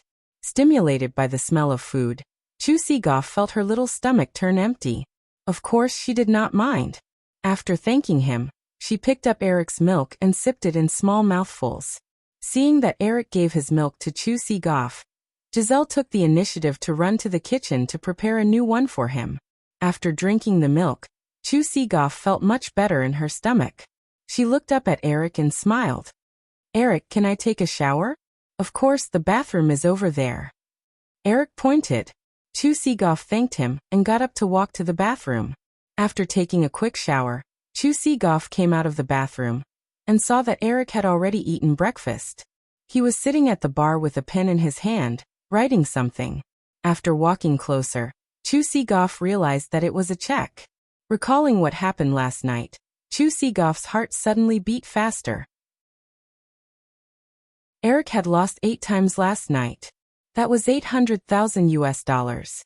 Even if the 14 girls split it equally, each of them would get more than $50,000. More than $50,000. Oh, and there was also a private jet and a worldwide shopping trip. When Eric proposed this bet, she and most of the other girls did not have much hope that Eric would honor the bet. Especially after Eric gradually lost 8 times, they did not have much hope. In their usual way of thinking, they did not think that anyone would easily fork out $800,000. Thinking of this, Chu Si-goff tiptoed closer to the bar, trying to make herself invisible. However, her eyes drifted over to the numbers that Eric was filling in. 1 0, 2 zeros, 3 zeros. Hey, why was the number at the beginning 1? It should have been 8. After Eric finished filling in the check, he looked up at Chu Si-goff and smiled. He tore off the check and handed it to Giselle. "Here, take the extra as pocket money for you and Alexander. Here's my assistant's business card. Give him a call and he'll arrange a private jet for you. You can go anywhere you want." Giselle held the check in her hand and looked at the string of zeros. Her eyes were also sparkling. However, she hesitated and said, "But Eric, the company probably won't allow us to go on a holiday. We still have work to do. It's not the fashion season now. How can there be so much work? Just say what I said. It's the holidays, so I won't be working." If anyone disagrees, get John Casablanca of Elite and, who's the president of IMG? Get them to call me. Eric put away the checkbook, got up, and hugged Giselle. He glanced at the girls who were still sleeping in the living room and smiled. Then I'll go to work. Also, you're the big sister, so keep an eye on them. No matter where they go, don't go too crazy.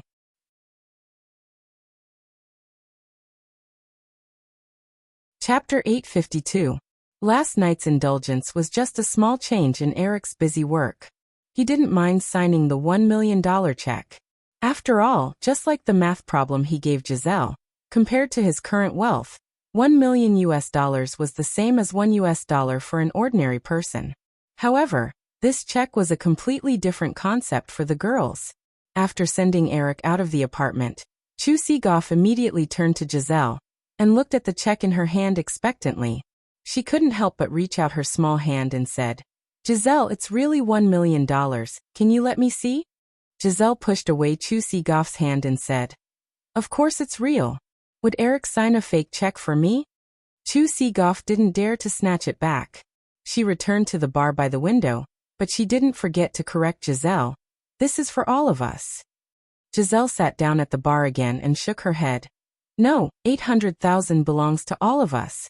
The other $200,000 is my and Aile's pocket money. You just heard. Chu Seagoff rolled her eyes and asked, You and Aile want to share the $800,000 with us? Of course, Giselle said. We played games last night. While the two were talking, another girl opened her eyes and sat up. When she saw the check in Giselle's hand, she screamed excitedly, and all the girls woke up. They didn't even have time to put on their clothes. They all gathered around Giselle and began to talk. Wow, $1 million. Eric really redeemed the bet. How much can each of us get? There's a shopping trip, right? What about the private jet? Stupid. Of course the private jet is at the airport. It can't be parked in the house. Giselle looked at the group of chattering girls and suddenly remembered Eric's last words. Because she just debuted, even with Eric's support, she couldn't reach the top of the industry. From the few contacts she had, she realized that the successful supermodel circles like Cindy Crawford and Linda Evangelista wouldn't accept them. Most of the girls around her were of similar age. They could be said to be a group of newcomers with more potential in the industry. This was why they could hang out together. In this case, why didn't she establish her own circle? And of course, she had to be the big sister that Eric talked about. As long as Eric supported her, her future development would definitely not be limited to just being a supermodel. Then, the girls around her would definitely become her helpers. After a quick calculation, Giselle reached out and patted the bar counter. She glanced around and raised her voice. Okay, everyone shut up. Giselle's eyes were filled with the aura she usually had when she was disciplining Alexander. The girls paused for a moment, and as expected, they all tactfully stopped talking. Giselle was satisfied with the effect. She said, $800,000 for a trip around the world on a private jet.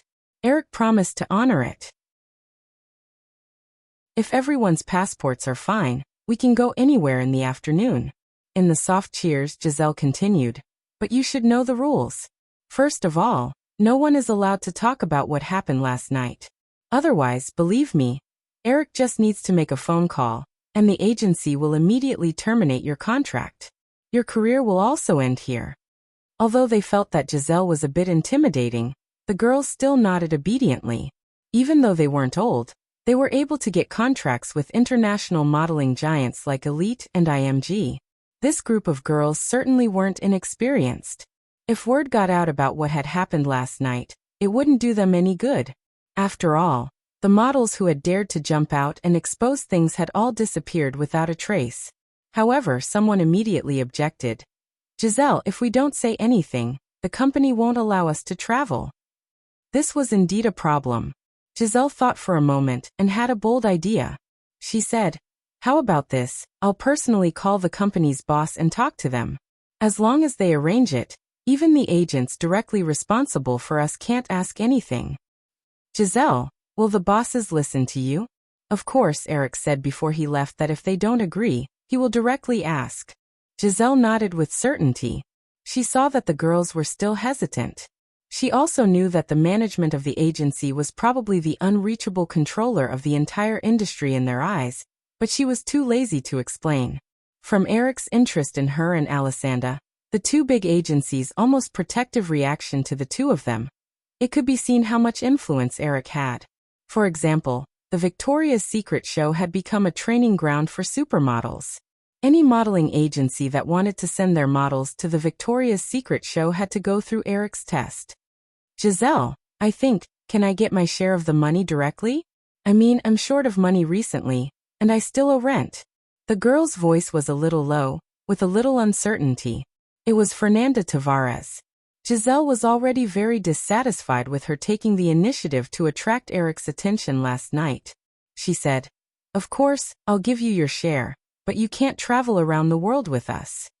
Fernanda Tavares felt Giselle's dissatisfaction with her, but if she was kicked out of the circle, her loss would obviously be greater, so she decisively shook her head and said, "Forget it, I don't want it." Giselle was stunned. Then she smiled and showed her generosity at the right time. Smart choice. The girls who originally had similar thoughts heard the conversation between the two and dismissed the idea. More than $50,000 in cash was of course a huge sum of money for them now. If they could get it, they would never spend it all in one go. But they were still young. Between money and opportunities, they certainly knew how to choose. Seeing that no one had any more questions, Giselle sniffled and pulled a few pieces of paper from Fernanda's naked chest in disgust.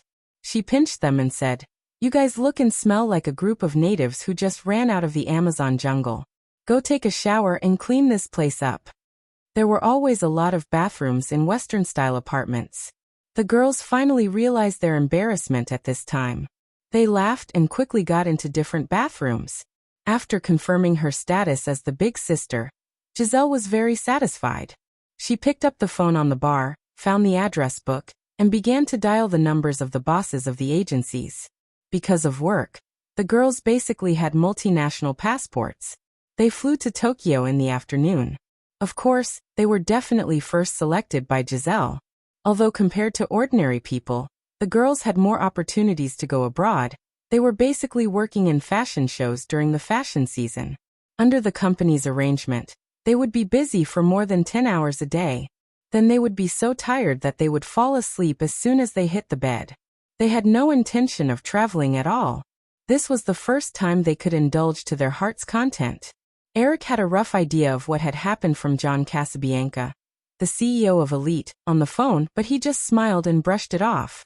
He originally wanted to use a week to confirm the specific plan for Marvel Pictures, but it turned out that a week was not enough. There were too many things to discuss. Marvel Pictures was related to the movie layout of Firefly for at least the next 20 years. Eric did not want to make a hasty decision on any matter. Therefore, he stayed in New York until late April. On the other hand, the two teams of Firefly Electronics and Amazon were very efficient. 3 days after the Hunger marketing plan was confirmed, the plan officially began to be implemented. Due to the limited production capacity and booming sales, the price of the Fireflyer player in physical retail stores had basically risen to $329. This was the rule that Firefly Electronics had set after they stopped supplying to several retail stores that had raised the price without hesitation. Even so, the Fireflyer in physical retail stores was still in a state of short supply. In this case, Amazon sold 5,000 units of Fireflyer at the original price of $299 every 3 days. This immediately attracted the attention of a large number of consumers. According to Yahoo's statistics, at the beginning of 1997, the number of Internet users in North America who used online payment services had reached 5 million. Although it was still insignificant compared to the total number of Internet users, this number was still unmatched by any other overseas region. Therefore, the first round of Amazon's sales campaign only took 2.5 hours. 5,000 units of Fireflyer were sold out. With the joint efforts of several companies, a large number of media outlets in North America reported on this. Then the second round of sales was shortened by half.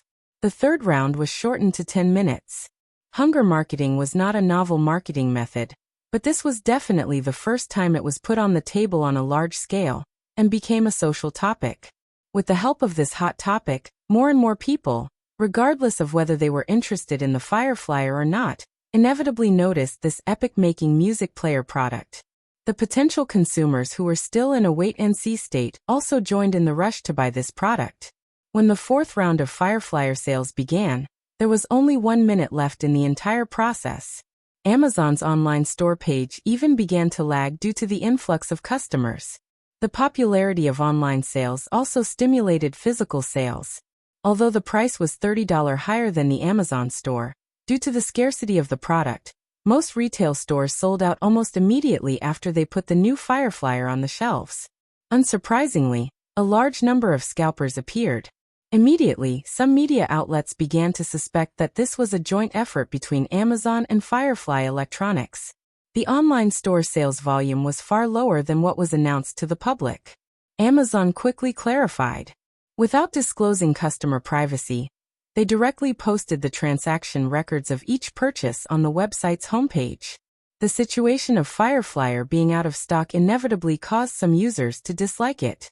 Firefly Electronics spared no effort in public relations. Not only did they explain the cause and effect of Fireflyer's production capacity limitations in detail on the Yahoo portal, but they even opened a dedicated product homepage to report the construction progress of Fireflyer's new factory and other product-related news to users in real time. From time to time, they would also have some interesting and rewarding interactions with fans. Under this close and tacit cooperation, Firefly's brand image became deeply ingrained in the hearts of consumers step by step.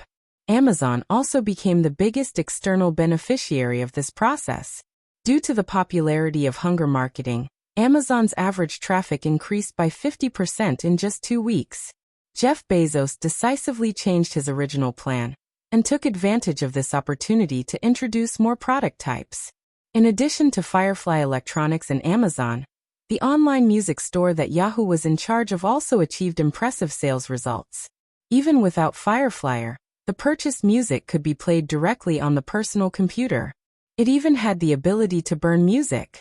Therefore, after Yahoo Music Store and Fireflyer started sales at the same time, with the digital soundtrack of Titanic and albums by popular singers such as Superboy and Madonna, it only took 5 days for Yahoo Music Store to sell a total of 1 million songs. This data far exceeded everyone's expectations in the industry.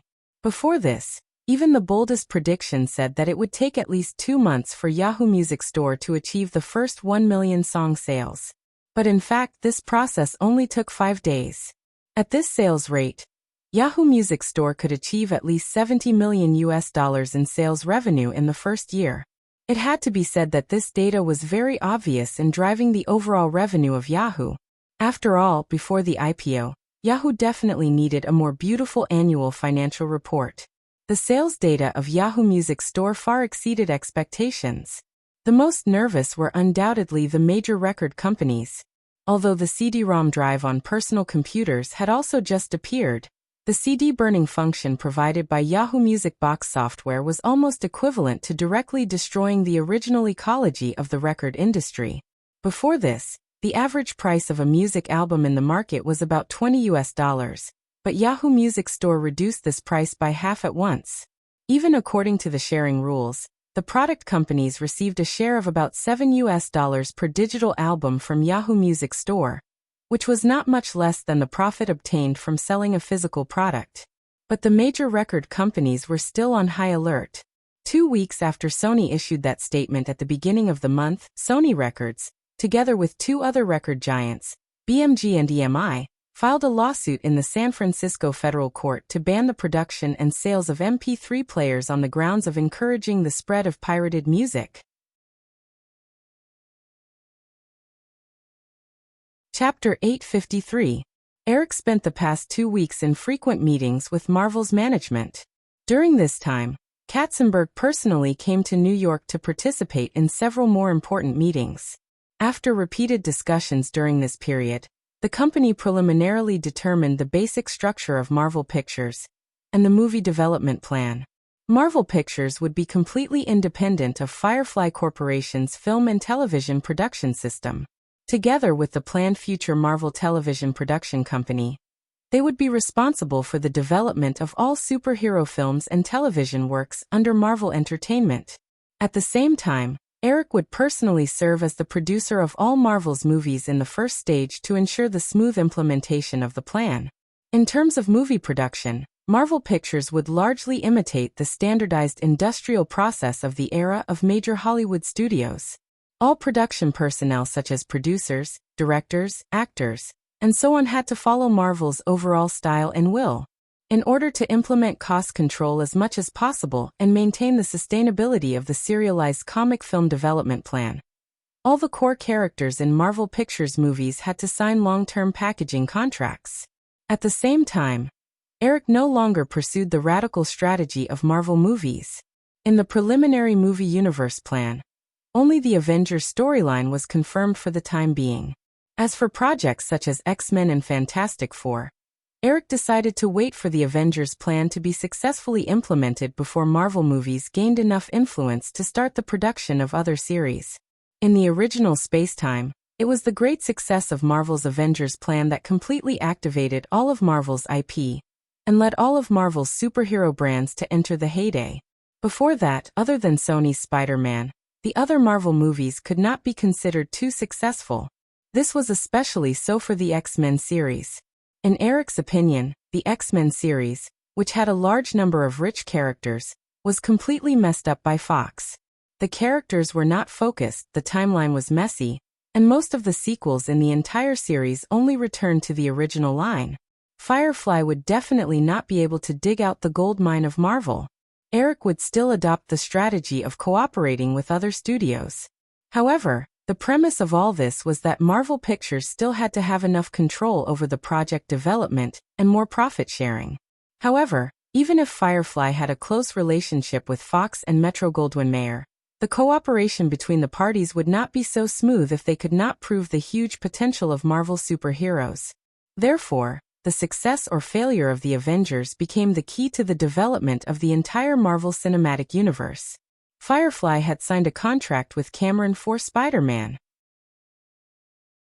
Due to the success of Titanic, using Cameron as the director of Spider-Man seemed to go against the production principles that Marvel Pictures had just established. However, that was not the case. Cameron was the kind of technical commercial film director who paid attention to the visual sense of the film.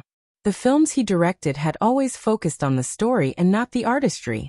The positioning of Marvel movies was also a popcorn movie that relied on superhero IP and movie special effects. Both sides were almost in agreement. Of course, with Cameron, it would be impossible to control the cost of Spider-Man, but compared to the profits that Cameron might bring in, these were still acceptable. However, there were also some disadvantages. That was, in the future, people would definitely credit the success of Spider-Man to Cameron. Therefore, in order to prove the commercial potential of Marvel superheroes, Marvel Pictures must produce a standard Marvel superhero movie according to the established plan while shooting Spider-Man. As for which superhero to choose, Eric naturally did not need any hesitation. Tony Stark is a very anti-mainstream superhero. He is conceited, arrogant, and crazy. At the same time, he is also a genius, an inventor, a billionaire, a playboy, and other identities. This is a very malleable character. As long as he is played properly, he will definitely be very charming on the big screen. During the meeting at Marvel headquarters, Eric summarized his views, looked away from the memo in front of him, looked up at the crowd and continued. Moreover, Iron Man is still a second-tier hero.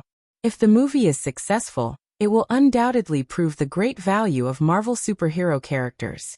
I am very confident in this project. Moreover, even if it does fail unexpectedly, it will not have much impact on the entire Marvel Cinematic Universe system. We still have many first-tier characters to try. As he spoke, Eric felt that everyone was looking at him strangely, especially Stan Lee, who was next to him. The old man squinted his eyes and smiled wretchedly. Subconsciously touching his cheek, Eric wondered, "Why are you looking at me like that?" Everyone had an inexplicable smile on their faces. Stan Lee said, "Eric, according to the setting of the Marvel Cinematic Universe, Tony Stark was born in 1969. According to the original comic, Tony Stark was born in the 1940s. According to the principle that the timeline of the movie and reality roughly coincided. He should be in his 50s now. This would definitely not work, so a new setting had to be made. In other words, the new Iron Man would be much younger than the Tony Stark version in his previous life. According to the planned release date around 2000, the new Tony Stark would be around 30 years old, which was undoubtedly the most attractive period for men. Eric nodded doubtfully. He had read the movie universe plan drawn up by Marvel's creative department many times in detail, and had also provided a lot of suggestions based on his memory. Of course, he was aware of this point. Seeing Eric nod, Stan Lee continued to guide him with a smile. So, Eric, you see, you were born in 1970. It's only a few days apart, right? Eric immediately understood Stan Lee's intention and shook his head without hesitation. Don't even think about it, Stan. Stan Lee was unwilling to give up so easily and said, Eric, don't be so hasty to refuse. Everyone knows that my inspiration for Tony Stark came from Howard Hughes. You're exactly the same as him. No, you're better than him. So why don't you try this role? It's practically tailor-made for you. Come on, Stan, my salary is now $60,000 per minute. I can't even afford it myself, so don't even think about it. Hey, see, conceited, arrogant, and a little crazy. Stan Lee smiled even more wretchedly like a big bad wolf. So Eric, you're Tony Stark. Otherwise, you wouldn't have chosen this superhero in the first place. Well, how about this? Eric didn't intend to pay attention to the old man's nagging anymore. He closed the folder in front of him and said, In the future, when you advertise, you can use the title. Eric Williams once wanted to play Iron Man himself, but was strongly opposed by Stan Lee as a gimmick. Forget about the rest. Everyone laughed. Stan Lee didn't know whether to laugh or cry. Eric, you're twisting the truth. Of course I'm twisting the truth. Who would be interested in normal news? That's settled. I'll return to Los Angeles next week to start the preliminary preparations for the movie. I'll give you a month to come up with the first version of the script. That's it, meeting adjourned. Eric made the final decision, and everyone knew that the matter they were secretly discussing was definitely not going to happen. Everyone, who had been looking forward to it, sighed in disappointment and got up to leave the conference room one after another. It wasn't that Eric was completely uninterested in playing Iron Man. However, once he did so, this superhero movie would definitely become his plaything in the eyes of the audience. This was definitely not a good thing, and would be very detrimental to the layout of the entire Avengers plan. After comforting the disappointed Stan Lee, Eric stayed at the Marvel headquarters until it was time to get off work before leaving the office with Avi Allard. When he came to the underground parking lot of the office building, Eric saw the gorgeous fiery red Maserati next to his car and Cindy Crawford, who was leaning against the car and waving at him with a smile. Perhaps it was because her career had been revitalized in recent years. The supermodel who had just turned 30 years old looked even more radiant. Avi Allard glanced at Cindy Crawford with envy in his eyes. Then he took the initiative to leave. Eric walked over and touched the hood of the Maserati. He smiled and said, "Nice car." Cindy was wearing a black windbreaker and high boots. A light-colored scarf was tied around her fair neck. She struck a pose and asked, "Where is she?" Even prettier. Eric smiled and hugged Cindy. Instead of getting into his black Bentley, he got into the passenger seat of the Maserati. Cindy wanted to get into Eric's car, but seeing him get into her car, she turned to the driver's seat and got into the car. She started the engine and looked at Eric leaning comfortably in the passenger seat. She suggested with interest, "Why don't you drive?" Eric smiled and said, "I'm more suited to driving a Hummer now, and it has to be a military one." "Why? This way, I'll have an advantage when I hit something." "Huh." Cindy smiled and understood that Eric must have rarely driven himself now. She didn't mention this topic anymore. She started the car and slowly drove out of the parking lot before saying, "I made a reservation at Jean Georges. Let's go eat first?" Eric nodded. "Okay, I'll listen to your arrangements tonight," Cindy complained. "It's so hard to ask you out. You made me wait for 2 weeks." Being in New York, Eric inevitably received all kinds of party invitations from local tyrants.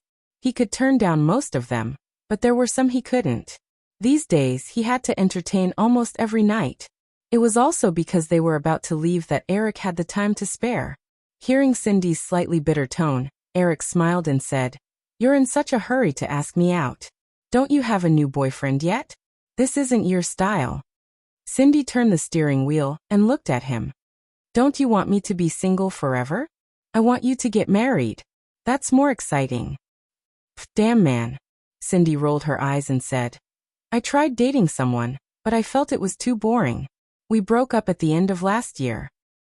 "Haha, it seems that your horizons have widened," Eric joked with a smile. In his memory, Cindy had passed the peak of her modeling career. During this period of time, she worked in Hollywood on Fair Game, which didn't cause any waves. So, she quickly settled down and married a nightclub owner in New York and had children. Compared to most supermodels who couldn't settle down until they lost their glory, Cindy was probably a winner in life. But now, because of Eric's appearance, Cindy's life trajectory completely deviated from her previous life. A series of identities such as the spokesperson of Victoria's Secret and the producer and host of America's Top Model also revitalized her career. Her current annual income was not much worse than those A-list Hollywood actresses. Correspondingly, her heart was destined to not settle down easily. The two arrived at Jean-Georges restaurant on Fifth Avenue. After they sat down and ordered, they casually chatted about recent events. After the waiter left with the dishes, Sinclair said casually, "I also bought a Fireflyer recently. My assistant got it from the black market for $400. I didn't expect the little thing you made to be treated as a contraband." This was the first time Eric heard of this. He smiled and said, "You should have said so earlier. I'll get someone to give you a few." "I wouldn't dare trouble you with such a small thing," Cindy smiled and said. "I saw yesterday that Firefly Electronics was sued." "Yeah, Chris already flew to San Francisco to deal with it. It's not a big problem." "I think so too." Cindy nodded and said, "I read the article. It said that the record company's revenue from Yahoo Music is not much different from physical records. Because of the convenience of the internet, if online music stores are developed, record companies can earn more revenue. So why are they still so aggressive?" This is just the surface. Eric did not know why Cindy was suddenly interested in this kind of thing, but he still explained, "The annual revenue of the music industry alone is not more than $20 billion US. This is why the major record companies are basically dependent on large corporations. The market capacity is there, and it's impossible to do big business." However, the music player market was much larger, and it also involved the issue of patent monopoly. Traditional portable music player patents were basically in the hands of Japanese manufacturers. The licensing fee for a complete set of music player patents was usually not less than 5% of the overall price of the music player. Based on this alone, Japanese companies could earn more than $1 billion US in net income every year. The emergence of the Fireflyer is tantamount to completely breaking the patent monopoly of traditional portable music player manufacturers. Once the Fireflyer becomes popular, the Walkman and other devices will be eliminated. The Japanese manufacturers' patents worth tens of billions of USD will be worthless. That's why their reaction is so aggressive. Chapter 854. Cindy sighed and said, "Tens of billions of USD. I think they will definitely fight the lawsuit for this. I saw in yesterday's article that Sony fought with Disney and Universal over the video recorder for 10 years. Eric smiled and said, "You must be reading the kind of newspaper that likes to exaggerate things to attract attention." They did not mention the most important point, which is that the Sony VCR case is very favorable to Fireflyer. Also, if Fireflyer becomes popular, it will provide a lot of tax revenue and jobs for the federal government. Do you think the federal court will help the Japanese suppress their potential taxpayers? Local protectionism existed in any country and region.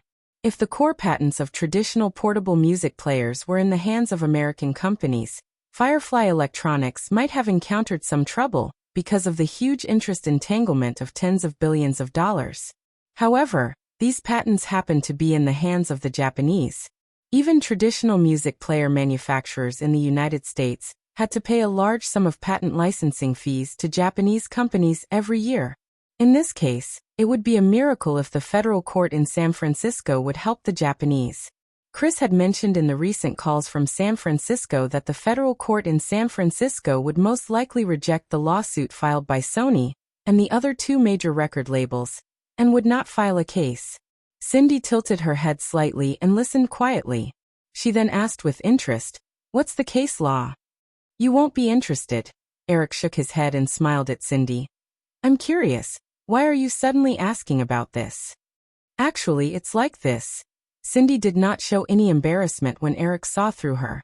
She said seriously, "Didn't you suggest that I invest in technology stocks last year? That's why I'm paying attention to this information." Eric understood and smiled. "You really bought it?" Cindy waved her two slender fingers and said, $20 million, all for the 4 stocks you mentioned to me last year." Eric could not remember the details, so he asked, "Which 4 stocks?" "It's AOL, Microsoft, Cisco, and Intel," Cindy said. Her eyes suddenly widened. "Oh my God, you forgot. That's most of my savings." Eric quickly gestured. "Don't be so surprised, and you must have made a lot of money, right?" Sinclair also realized that he was overreacting.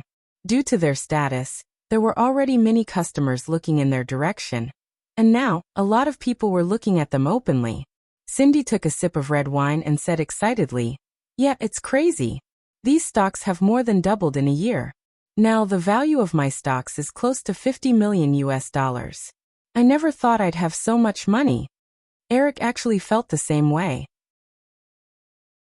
The Clover Fund had been continuously investing money in the Nasdaq market, and the current book income was even more amazing than the small plate in Cindy's hands. "So?" Eric asked with a smile. He knew that Cindy would not mention this for no reason. Cindy did not beat around the bush. She slowly cut the cod on her plate and said, "Recently my stockbroker suggested that I liquidate all my stocks as soon as possible, but I'm not sure, so I wanted to ask for your opinion first." Eric asked, "Did the stockbroker explain why? I mean, why did he suddenly suggest that you liquidate your stocks?" "Yeah," Cindy nodded and said, "he said that the economic crisis in Southeast Asia might affect North America, causing the Nasdaq market to collapse."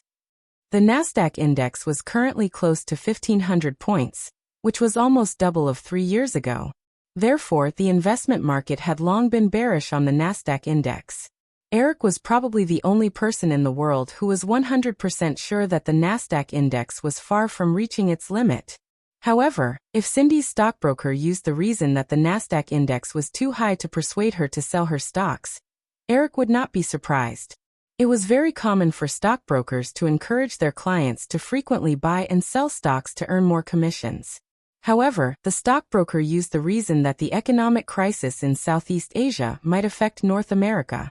Eric thought for a bit and said, "Cindy, I don't know how good your stockbroker skills are, but if it were me, I would definitely do the same." Cindy blinked and asked the same question as Eric. "Then what?" Eric took a sip of red wine and said, "Now no one can be sure if the Southeast Asian economy will really experience a crisis. Therefore, if this prediction is true, I will definitely become a stockbroker with foresight in your eyes, and you will trust me more in the future. In this case, if the North American stock market is not affected and continues to surge, I just need to give you a reasonable reason, and you will definitely continue to listen to my advice and buy again. This way you will get 2 commissions." Cindy obviously could not keep up with Eric's train of thought. She thought for a long time, and when Eric finished the last bit of food on his plate, she finally figured out something and said, "You're saying that the guy deliberately lied to me?" Eric shrugged and said, "It's just a possibility. I don't know your stockbroker. Maybe he is really thinking about his clients. Who knows?" "But," Cindy moved the cutlery in her hand and said, "You just said that the economic crisis in Southeast Asia will happen, but it won't affect the North American stock market, right? But that doesn't seem to make sense. Although I don't know much about these things, I also think that it will have an impact." Eric said, "Of course it will have an impact, but the impact is exactly the opposite of what your stockbroker described. Let's put it this way. Do you know the biggest impact of the two world wars on the global economic landscape? Cindy shook her head and said, I don't know. I'm not interested in things like war. Eric said helplessly, Didn't you go to university? Cindy raised her beautiful face and said, Of course, Northwest University of China Chemical Engineering. Although I only studied for a year, I still remember the molecular formula of water. HMHO2, right? Okay, the water you drink is really special. Eric did not know if this little minx was maliciously acting cute. He decided not to talk about the heavy topic of hydrogen dioxide. Instead, he continued, The biggest impact of the two world wars on the global economy was the collapse of Europe, which contributed to the rise of the Federation. Similarly, once the Southeast Asian currency system was attacked and caused an economic crisis, the impact was tantamount to a large-scale war. When the emerging economies of the Southeast Asian countries were destroyed, the original capital would definitely choose to escape. Due to the generally high welfare and low-efficiency social system in Europe, coupled with the fact that European countries could almost never achieve integration, it was difficult to attract capital. In this case, North America would once again become the best destination for capital to escape. The most direct manifestation of a large influx of capital would be the arrival of the stock market bull market. So, this is just the beginning. Cindy understood this time. She nodded and said, It seems like I need to change my stockbroker. But Eric, can I continue to buy now? Also, when do you think is a good time to sell these shares? Of course, it's a good time to sell. Eric thought for a while and said, Yahoo's listing will definitely bring the Nasdaq to a high point. You can start to sell at that time. Don't enter the market after that. In his memory, the Nasdaq stock market collapsed in March 2000. However, since he personally created a group of butterflies, Eric was certain that the Nasdaq index would not follow the original historical trajectory. Yahoo would probably go public between the end of 1998 and the beginning of 1999. As the most high-profile internet technology company, Yahoo's listing would definitely drive the entire stock market up. It was indeed a good time to sell. The shares in Cindy's hands would definitely have appreciated several times by then. There was no need to be too greedy. As for the shares held by the Clover Fund, Eric had a more detailed plan, but he definitely could not reveal this to Cindy. Cindy also saw that Eric was holding back. Although she wanted to know when Yahoo would go public, she also understood the principle of not going too far. She was smart enough not to continue asking. The two of them were almost done with their food. It was still early, so Cindy did not intend to leave. She ordered coffee and continued to chat with Eric. Although she could not keep up with Eric's thoughts most of the time, Cindy also understood that the information she could get from Eric was 100 times better than those guys who only knew how to talk. Others might be infatuated with her beauty, but this trick hardly worked on Eric. It would only become more and more difficult to ask this man out in the future. She cherished this opportunity very much. Cindy added a cube of sugar into the hot coffee and gently stirred it. She then remembered something and asked, Speaking of which, Eric, will you still be in New York at the beginning of next month? Today was already April 25th, Friday. Eric planned to return to East Hampton on the weekend and fly directly from there to Los Angeles next week. He shook his head and said, No, I'm leaving in 2 days. Why? Cindy said with some regret, There's a Met Ball on the 5th of next month. I was wondering if I could invite you to be my male partner. Eric also remembered. The full name of the Met Ball was the New York Metropolitan Museum of Art Charity Ball. It was a charity party that Anna Wintour personally organized to compete with the West Coast Vanity Fair party. Only the most popular celebrities of each year were invited to attend. Last weekend, when he attended the Hearst family's cocktail party, Anna Wintour, who happened to be there, asked if he was interested. Eric smiled and said, Even if I have time, I definitely can't be your male partner. Drew will definitely come to join in the fun. Everyone knew that Eric and Drew had an extremely close relationship. Cindy had met Drew a few times. She definitely did not dare to compete with Drew because she always felt that behind that baby face, there was a crazy factor that could instantly turn on everyone.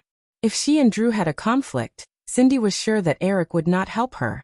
When Cindy thought of this, She couldn't help but be curious. Eric, what's your relationship with Drew? Eric did not avoid this question and replied, it's the kind of relationship you think it is. A tree and a vine, entangled together. No one can leave the other. Cindy didn't know why, but she felt a strong sense of jealousy when she saw the scene that Eric had outlined with a few simple words. Then, does she not mind that you go on a date with us? Of course she minds, but her outlook on life is different from other people, Eric replied. He then smiled at Cindy and asked, do you want to know what's different? Cindy instinctively shook her head and said, no. Oh, Eric smiled. Just as he was about to say something, he felt the phone in his pocket vibrate. He took it out and gestured to Cindy. He then got up and walked to the corridor not far away to pick up the phone. The call was from Los Angeles. The two talked for about 10 minutes. Eric returned to his seat, looked at his watch, and said to Cindy, we might have to leave early. Cindy automatically forgot about the topic that she regretted just now. She asked with concern, did something happen? Eric called the waiter and handed him his credit card. He then said to Cindy, it's nothing serious. Today is Friday. The global box office data for the 18th week of Titanic is out. Los Angeles just sent the data over.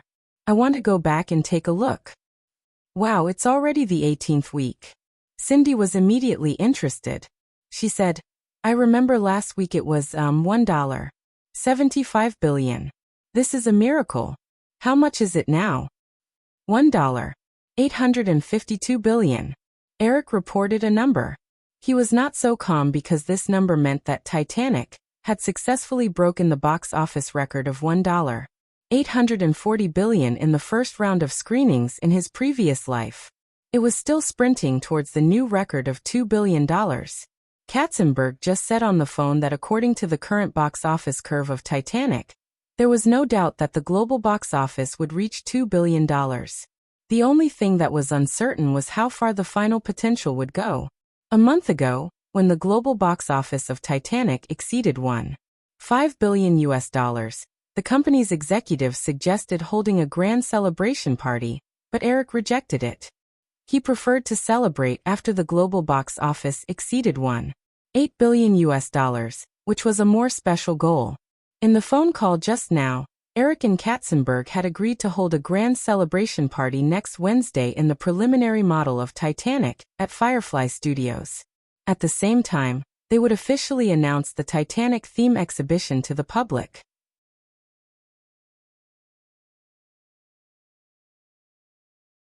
Chapter 855. Eric took Cindy back to his apartment on 6th Avenue. It was just past 8 o'clock in the evening. Cindy followed behind Eric and looked around the living room. She said, I don't know why, but it feels weird that you're living here alone. Eric took off his jacket and hung it on the hanger. He walked over to the round table next to the window and sat down. He turned on the computer and asked, what's weird about it?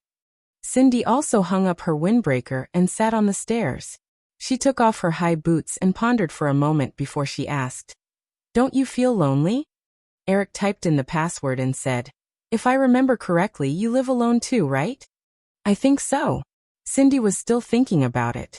She put away her tall boots and walked to the wine cabinet in the corner of the living room. She picked up a bottle of whiskey and said, it's really strange. I feel completely different when you live alone compared to when I live alone. Interesting, let me know when you figure it out, said Eric. He felt like this topic was familiar, but he didn't want to dwell on it. He logged on to his work email and opened the box office data for Titanic from Los Angeles. Cindy tilted her head and opened the small fridge absent-mindedly. She didn't forget to ask, do you want ice? Actually, I don't like to drink. That's a waste. You have enough alcohol in your freezer to buy a nice house in Manhattan, said Cindy. She didn't ask for Eric's opinion. She added ice and walked over with 2 glasses of whiskey. Cindy placed a glass of wine next to Eric's hand, pulled a chair over and asked, may I take a look? The email contained detailed box office data for Titanic in the past few weeks. Most of it would appear on the public media, so there was no need to keep it a secret. Eric nodded and moved aside. He picked up the glass of whiskey and took a sip. Cindy was quite happy to get Eric's permission. However, when she saw that the 12-inch laptop screen was filled with dense data tables and text, she suddenly felt a little dizzy and lost all interest. After patiently accompanying Eric for a while, Cindy stood up and said, "I want to take a shower. Eric, do you want to come with me?" Eric patted Cindy's hand on his shoulder and said, "You go first, I'll wait for a while." After Cindy left, Eric looked at the laptop screen again. Titanic began to decline after the global box office reached an unprecedented peak during the week of the Oscars. In the 15th week of its release in North America, due to the lack of popularity, the box office quickly fell below $20 million, reaching $18 million. The overseas box office also did not break $200 million in a single week. Compared to the $236 million in the 14th week, the overall overseas box office fell by 25% in the 15th week, earning another $177 million. In the next few weeks, the drop in the North American box office began to increase. In the last week, the domestic box office reached $571 million, but the box office also fell below the $10 million mark, earning only $9.3 million. However, the drop in the box office in the overseas market remained at a relatively weak 20%. 6 weeks after the overseas market exploded in the 13th week, the total box office in the overseas market skyrocketed from $400 million to $281 billion. This data also pushed the total global box office of the film to $852 billion. Although the North American box office fell into the millions range, this also meant that the North American box office of Titanic would not be too different from the previous world. However, due to the use of a completely different overseas distribution strategy from the original space-time, a large number of overseas countries released Titanic one after another in the weeks when it was at its peak. Therefore, it aroused more potential audiences' desire to watch the film, making the overseas box office of Titanic even better than before. Although the continuous decline of the North American box office of Titanic in his previous life would certainly have the same effect, because the distributor Fox lacked confidence in the film's overseas promotion and theatrical scale were doomed to be incomparable to now. When Titanic achieved the double miracle of box office and awards in North America, many overseas countries' release rhythm had come to an end. The awards and box office miracle of Titanic in North America could no longer fully stimulate the market. At the same time, Eric also found that because of the different distribution strategy, most of the overseas market had been completely stimulated, and the recovery cycle of the overseas box office was obviously more concentrated. Due to the popularity of Titanic, once it was released, most overseas audiences who were interested in Titanic would choose to go to the cinema to watch it as soon as it was released. This was the main reason why Titanic miraculously set a record of $236 million overseas box office in the 14th week. Moreover, this factor also caused the overseas box office of Titanic to drop significantly more than in North America. The higher 25% drop in the 15th week relative to North America also caused Titanic to fail to continue to achieve the record of $200 million in a week. However, although the overseas box office of Titanic had fallen to $68 million in the past week, the weekly box office decline in the overseas market had also clearly begun to narrow to within 20%. This meant that after the film squeezed out the ordinary passers-by who were purely affected by the box office awards in a few weeks, the core fanbase overseas was still working hard compared to North America. It was estimated that in the next 2 months, the overseas box office of Titanic could still earn about $300 million. Coupled with the remaining strength of the box office in North America, this also meant that the total global box office of Titanic was likely to reach $2 billion in the end. Thinking back to the end of last year, affected by a large number of negative comments in the media and the lack of confidence of everyone around him, Eric only hoped that the film could recover its cost and everything would be fine. Later, the North American box office of Titanic began to explode. Only then did Eric let go of his anxiety and began to look forward to the film's box office data in his previous life. After the Oscars, the film accumulated popularity for several months and began to be released on a large scale. It also created a miracle of $236 million in the overseas box office in a week. Eric couldn't help but feel that perhaps the global box office of the film could exceed $2 billion. Now, looking at the Firefly Distribution Department's final forecast of $2.2 billion for the film's final box office, Eric had no other thoughts in his mind. Perhaps a miracle should be something that exceeds the limits of everyone's imagination. In the email page, behind the global box office forecast, there was a detailed analysis of several important overseas box office countries by the distribution department. Eric was no longer interested in this information. He scrolled down the page and intended to quickly skim through the rest of the email. However, when he saw the Japanese box office analysis, Eric was suddenly attracted by a number: 30 billion yen. This was the distribution department's estimate of the total box office of Titanic in Japan. The reason why Eric noticed this number was not only because it was 80 million more than the box office in the original universe.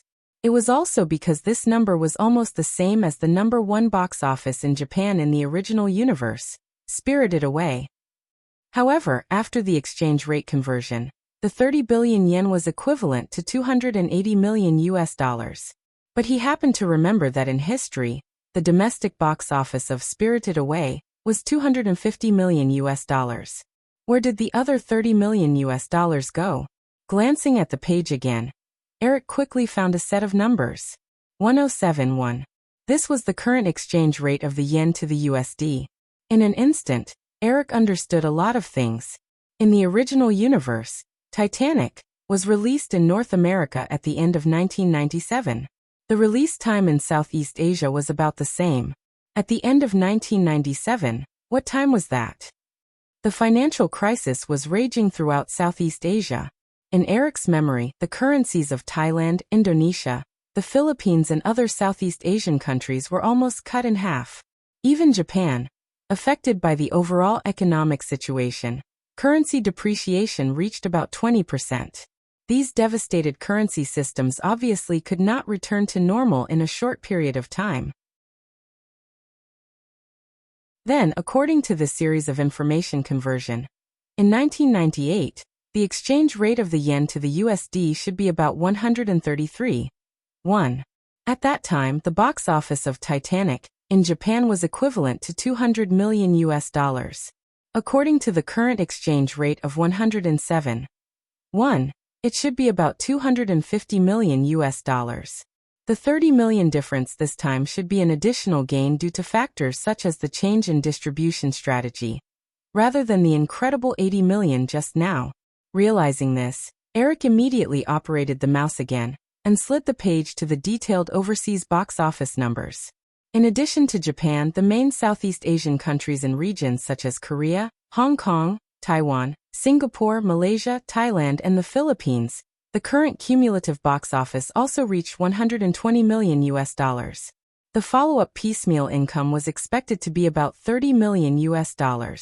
In other words, Southeast Asian countries and regions, including Japan, would eventually contribute about $430 million to the global box office of Titanic. According to the 35% overseas share, Firefly could earn about $150 million.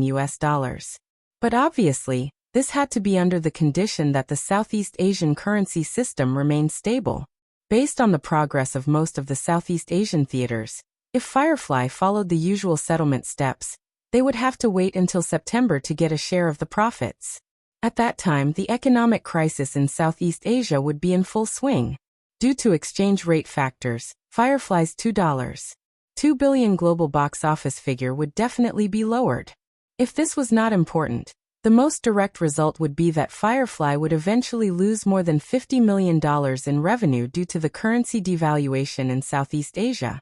Even though Firefly was a big company, Eric could not give up $50 million for nothing.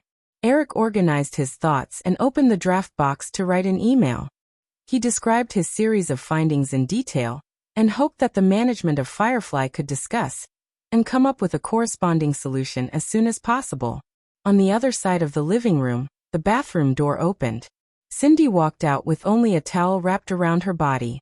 She swayed her long white legs and walked out flirtatiously. Cindy sat down in her seat and tidied up her wet hair.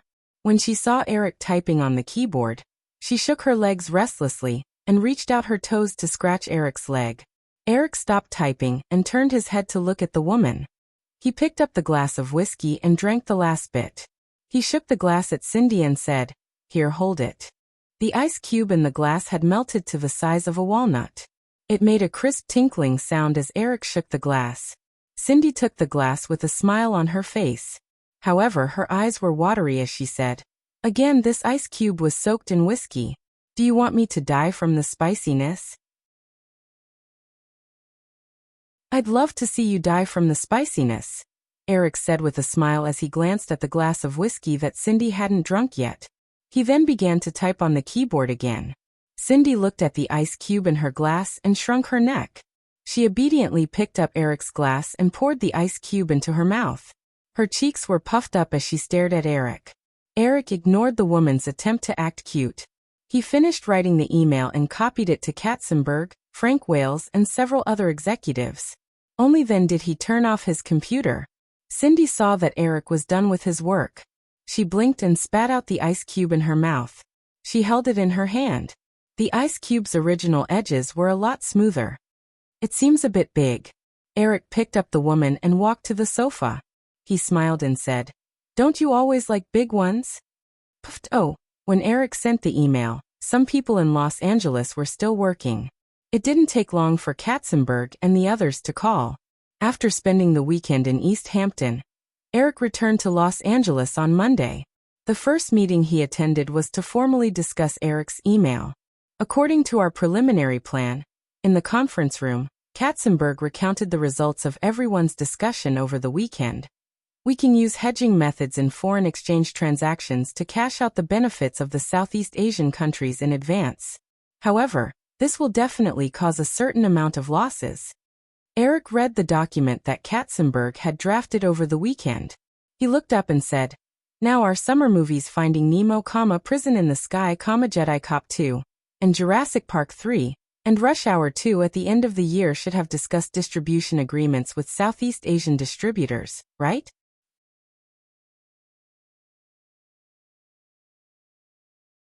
Chapter 856. Eric, are you saying that we should use the distribution contracts of these films as bargaining chips in exchange for the Southeast Asian companies to settle the box office of Titanic in advance?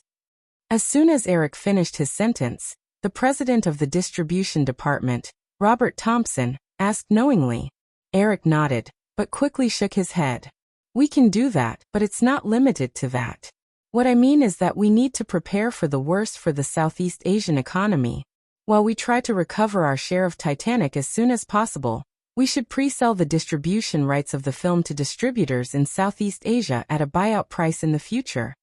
The phenomenon of pre-selling distribution rights of Hollywood films was very common, especially for those second- and third-tier film companies with limited distribution capabilities. Even in the United States, in order to recoup funds as soon as possible, they often adopted the method of pre-selling distribution rights.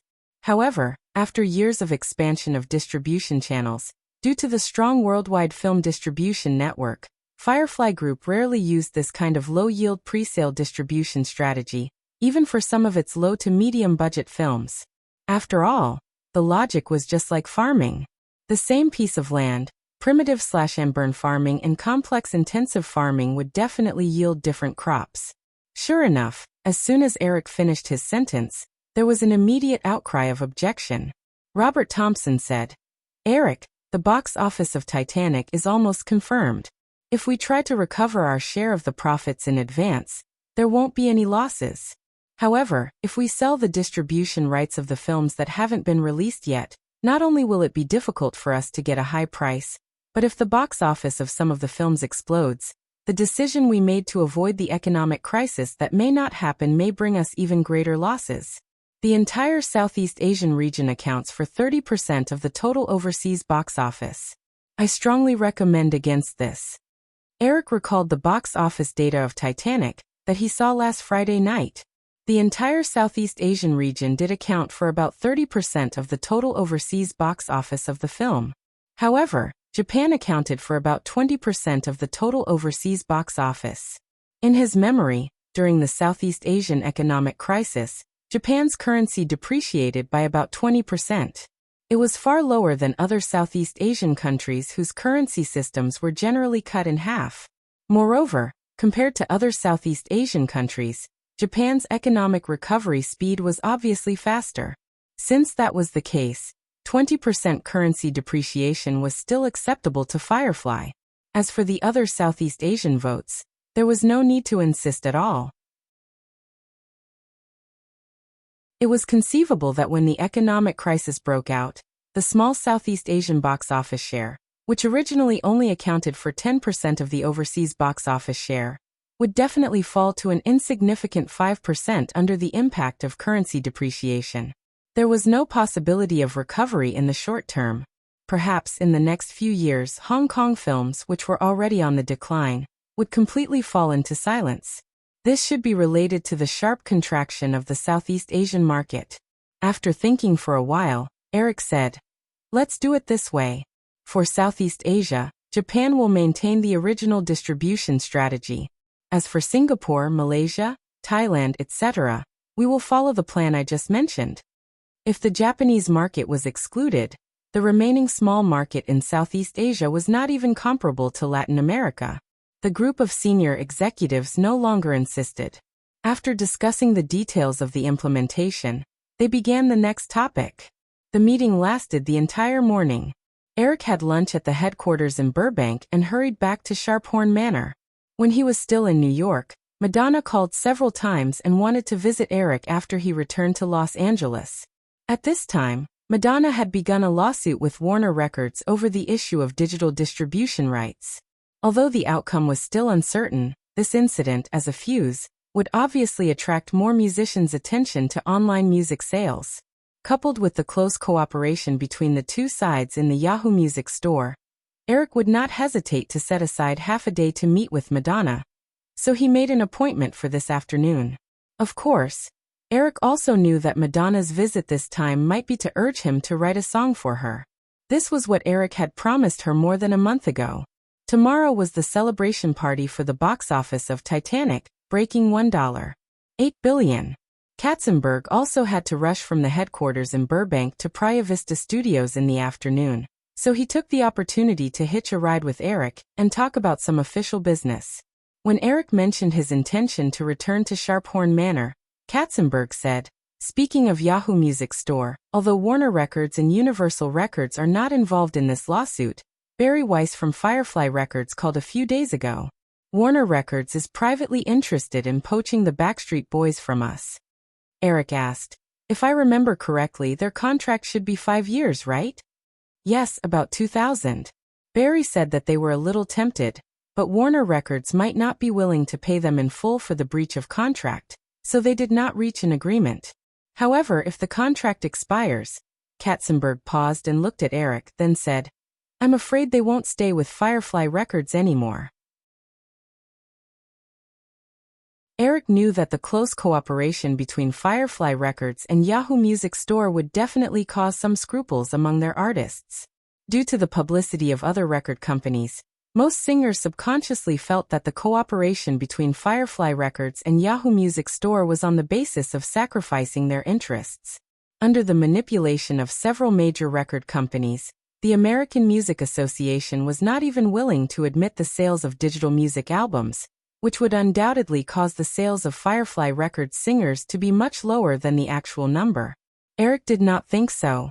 Due to the impact of the internet, the decline of the physical record industry was almost inevitable. The cooperation between Firefly Records and Yahoo Music Store to open up the online music sales market in advance could, to a large extent, reduce the damage of online music piracy to Firefly Records artists. At the same time, Firefly Records singers would definitely be able to enjoy more media promotion resources on Yahoo's online platform.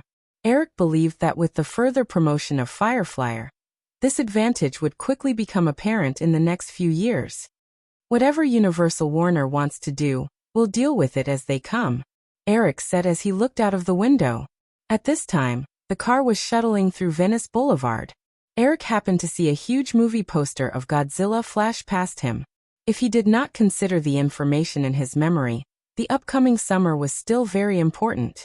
In addition to Finding Nemo, The Lion King 2, and Ice Age, there were also 3 super live-action blockbusters in this summer. James Bond, Casino Royale directed by Eric himself, Batman and Robin produced by Warner Brothers, and Godzilla produced by Sony Pictures. The production cost of these 3 blockbusters was more than $100 million. The production cost of James Bond, Casino Royale was $110 million, which was the lowest of the 3 films. Batman and Robin cost $120 million, and Godzilla cost $150 million. At the same time, as the only blockbuster focused on CG effects this summer, Sony was very confident in Godzilla, perhaps because of the recent success of Titanic. Although the production cost was $150 million, Sony did not hesitate to invest $70 million into the promotion budget, raising the total cost of Godzilla to $220 million. This monster blockbuster needed to earn $600 million worldwide to recover its cost from the box office. Eric did not remember the global box office of Godzilla in his previous life, but according to the bad reviews that were continuously criticized for more than a decade, it was definitely far less than $600 million. Although the producer of Godzilla was Sony, the special effects were completely handled by the digital domain. It was very easy for Eric to see the source material of this film. This version of Godzilla was similar to the Tyrannosaurus Rex in his previous life. Eric did not think that this film had much of a chance of success. As for Batman and Robin, it was not worth mentioning. However, Warner Brothers and Sony were very confident. Perhaps they noticed that Firefly did not have any blockbusters with special effects released this summer, so they followed Universal's strategy last year and set the release date for Firefly's usual June. Obviously, they had something up their sleeves. This could be seen from the specific release dates of the 2 blockbusters. Firefly's summer release was still a trilogy strategy. However, it was different from the past. Due to the absence of Jurassic Park 3, Firefly only had 2 films released in June. They were Prison in the Sky, starring Cage, and Pixar's latest animated film Finding Nemo. The other film was The Forest of Mount Tai, produced by Disney Pictures. However, this medium-budget animated live-action movie was set to be released in mid-July, so as not to compete directly with James Bond, Casino Royale, which was released at the end of June. As for the other 2 films, Prison in the Sky was released on May 30th, and Finding Nemo was released on June 13th. Perhaps Sony and Warner Brothers still had some concerns about Prison in the Sky, which was produced by Jerry Bruckheimer and starred by Nicolas Cage. Therefore, they decided to release Godzilla on June 6th and Batman and Robin on June 20th, which was 1 week before and 1 week after Finding Nemo. Obviously, Sony and Warner Brothers wanted to bully Finding Nemo, while their blockbusters were sweeping the box office. This was the first time Eric saw the detailed schedule for this summer. He almost had the urge to mourn for the 2 companies. 2 blockbusters teasing a box office seed of $1 billion. Who knows who would bully who? In addition to the major studios, New Line Cinema would also release 2 films this summer. They were Jedi Cop 2 on July 4th and Final Destination 2 on July 18th. This also increased the total number of Firefly's summer release to 5 films. In previous years, in order to concentrate as much publicity resources as possible, New Line usually did not participate in the summer release with too much fanfare. However, after last year's explosion, New Line also began to officially show its strength. Obviously, from the schedule of the 2 films, New Line would focus on the summer release in July in the future, achieving a seamless connection with the main studio in June. The fact that Firefly was the dominant company at this time had been completely exposed since Forbes magazine used the word oligarch at the beginning of the year. Thus, Eric didn't mind letting the Fireflies show off even more. At this time, Firefly's film business had already steadily occupied about 30% of the box office every year. However, If this proportion could be increased to 40%, Eric would definitely not hold back. Along the way, Eric chatted with Katzenberg about trivial matters. After sending him to Firefly, they returned to Malibu. It was already 2 o'clock in the afternoon when they returned to the Sharp Corner Manor. Madonna had already arrived in advance. She was sitting on the sofa by the glass wall and chatting with Drew. This was specially arranged by Eric. From the bottom of his heart, he did not want to be alone with this bold and unrestrained music queen. When they saw Eric walk in, Madonna and the girl stood up at the same time to greet him. Eric hugged the two girls and asked with a smile, "What are you talking about?" The girl intimately held Eric's arm and sat down on the sofa. Her soft little body leaned over and said, "We were just talking about Final Destination 2. Maggie is very curious about who will be killed at the beginning of the movie this time."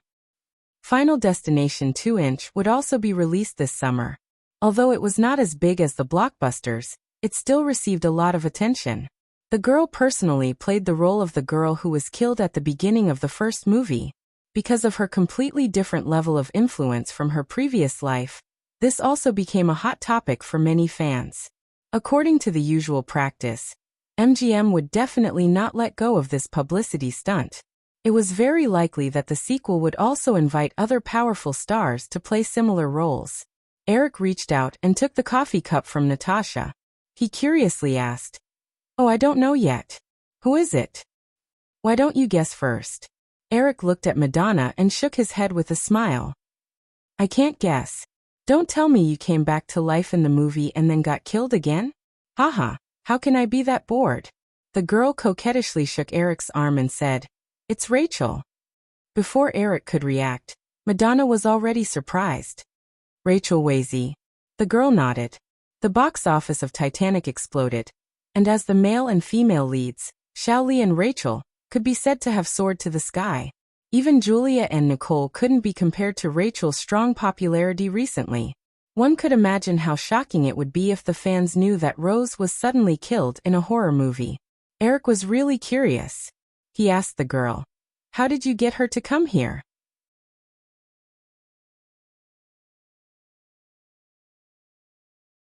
Chapter 857. Eric was really curious and asked the girl, "How did you coax her to come over?" Drew giggled and said, "Rachel has always been crazy. She doesn't need me to coax her. Until the beginning of this year, we were still looking for a candidate for the opening role. After the box office of Titanic exploded, I called Rachel.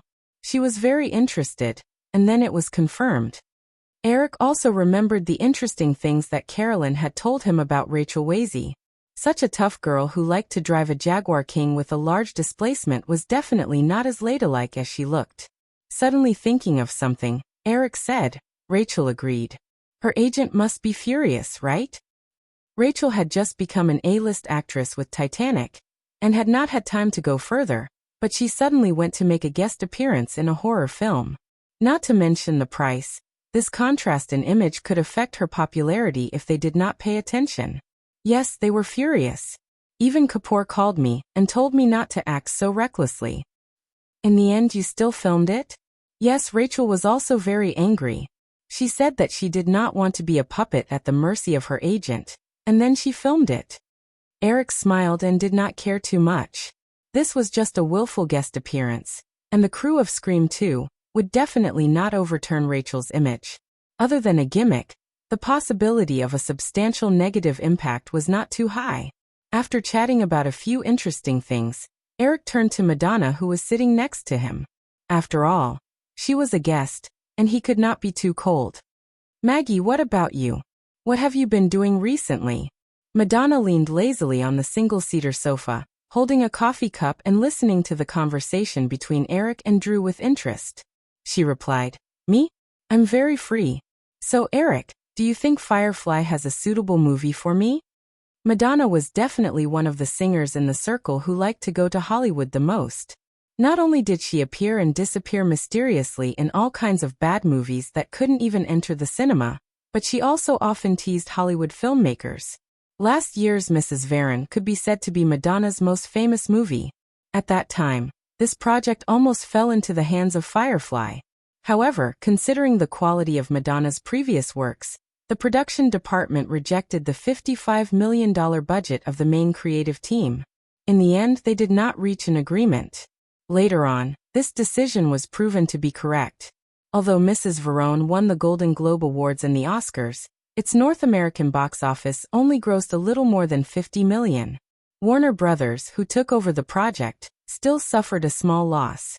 Eric recalled the string of sour plums on Madonna's body and immediately shook his head in fear. I think it's better for you to focus on singing. Eric, your words are really hurtful. Madonna glanced sideways at Eric. She didn't sound angry. Although she seemed arrogant and even narcissistic in the eyes of outsiders, she was definitely not the kind of person who didn't know her place. After chatting for a while, Madonna brought up the matter of writing a song. Eric got up and said, "Actually, I already wrote it when I was in New York. Come with me." Madonna immediately stood up with a look of excitement, but the girl did not follow. She waved her hand at Eric and lazily lay on the sofa. She picked up the remote control and turned on the wall-mounted TV not far away. Eric took Madonna to the door of the study on the lower floor. He hesitated for a moment and remembered that there was nothing on the writing board that needed to be kept secret. He opened the door. Madonna followed Eric down the stairs to the study. Like many visitors who came in for the first time, she was surprised by the huge writing board that occupied the entire wall. At this time, many Iron Man armor drawings were attached to the writing board with magnets, and there were some notes handwritten by Eric next to them. Madonna couldn't help but walk to the writing board and browse the Iron Man drawings that had been colored and rendered with a metallic texture. She exclaimed, "These are all Iron Man. It's so cool."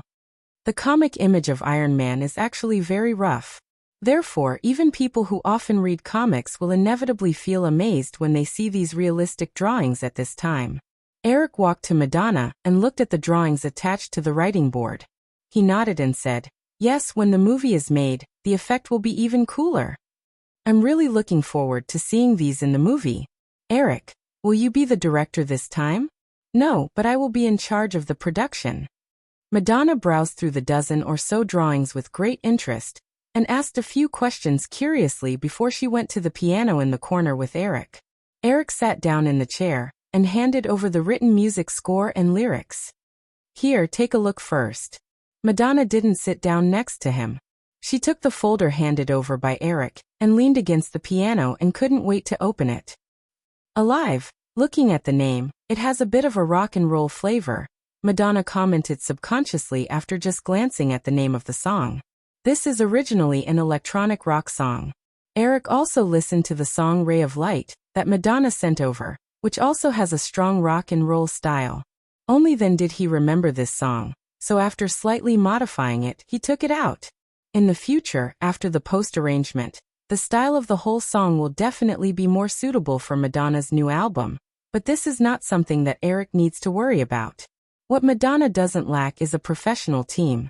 Nodding, Eric replied, "Yes, combined with the song Radiance that you are going to use as the main song, it is When We Are Alive Radiance." Madonna immediately took it, and there was a little more excitement in her expression. She said, "This is really ambitious, but I like it." However, after watching the whole song and humming it, Madonna looked up at Eric straightforwardly and said, "Eric, although this song is great, it doesn't seem to be as amazing as your previous songs." Eric didn't mind Madonna's straightforwardness. He spread out his hands and explained, "Maggie, this is the limitation of the style of your album itself. I can't make a round biscuit with a square mold." The album that Madonna was creating was completely different from the style of her previous pop music. It was full of strong electronic music elements and combined classical, rock, bass, and other styles. To put it bluntly, it was actually an experimental mix album. When Eric listened to the sample song sent by Madonna, he really didn't feel much, and it was impossible to search for a similar style of stunning works from his memory. To be honest, Eric felt that the whole album was quite mediocre. However, he happened to remember that the album Radiance was once rated as one of the best albums in Madonna's personal music career in the original Spacetime. This may be the reason why a top Cantonese chef suddenly made a table of Sichuan dishes inevitably gave people a sense of novelty. Whether it was an actor or a singer, after a long period of being the same, suddenly changing their style would often get good reviews. Due to the sudden change of her previous style, Madonna actually didn't have any expectations for this album. But her original road had reached a dead end, so she had to change. Listening to Eric, Madonna also thought that he was also not very optimistic about this album. However, Madonna still asked with a trace of expectation, "Eric, what do you think of this album?" Eric smiled and said, "You want to hear the truth?" Madonna rolled her eyes at him and said, "Forget it, you can just tell me some lies to make me happy." "Well, no kidding," Eric said seriously. "Although your album is not in line with my personal taste at all, the possibility of success is still very high. This may even become another peak in your music career." Madonna raised her eyebrows excitedly and expectantly. "Are you serious?" "Of course," Eric nodded. "First of all, the popularity you have accumulated over the years is still very strong, which is the biggest foundation for the success of this album. Secondly, people are always full of novelty to change, and this album happens to cater to this public preference. Finally, with the song I gave you, I think you will definitely not let go of such a publicity stunt, right? So I bet that this album can sell at least 15 million copies worldwide. As for whether it can hit 20 million, it depends on your luck. 15 million copies, 20 million copies. Speaking of which, these were very far away from Madonna. Her last album that sold more than 10 million copies worldwide was 7 years ago. And in recent years, her album sales were only a few million. Although such sales figures were still unattainable for second and third-tier singers, for her, it could only be described as a failure. If those words were said by someone else, Madonna might just be happy and take it as a compliment.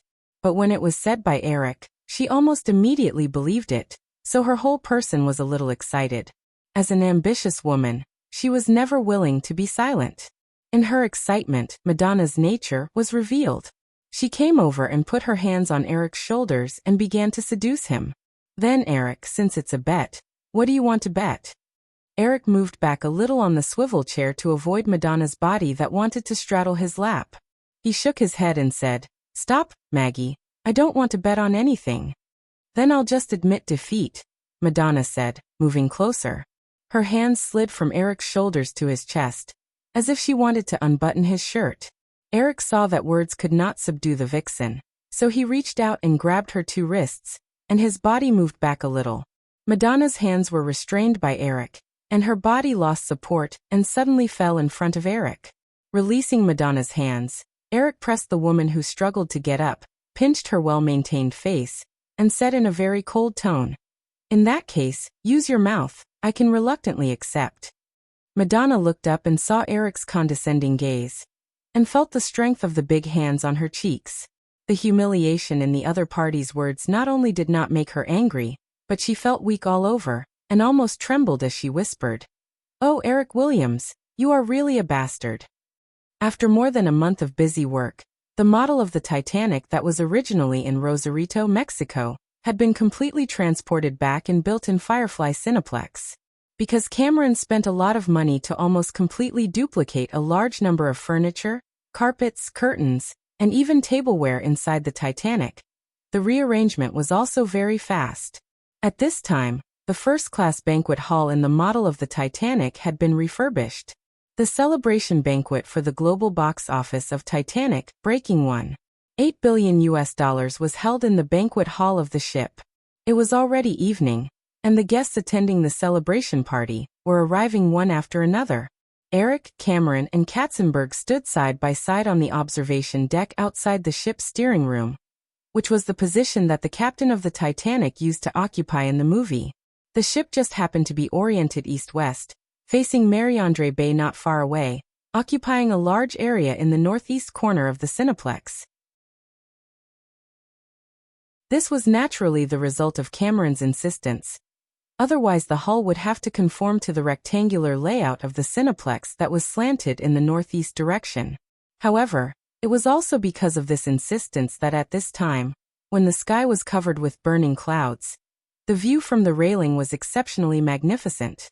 The 3-meter-high walls of the Cineplex and the low buildings in the outer area could not block the view on the deck at all. At a glance, they could see the densely packed yachts in Mariandre Bay and the sparkling sea level further away. Eric, see, I said it would be best to build the view like this. Cameron was very high-spirited, holding the railing and looking down at the guests who imitated Jack and Rose's classic pose on the bow deck below, and continued, I also plan to build an exhibition area for the boiler room inside, and it would be best if we could replicate the huge transmission shaft. It would only cost another $2 million. You know, we still have the original props.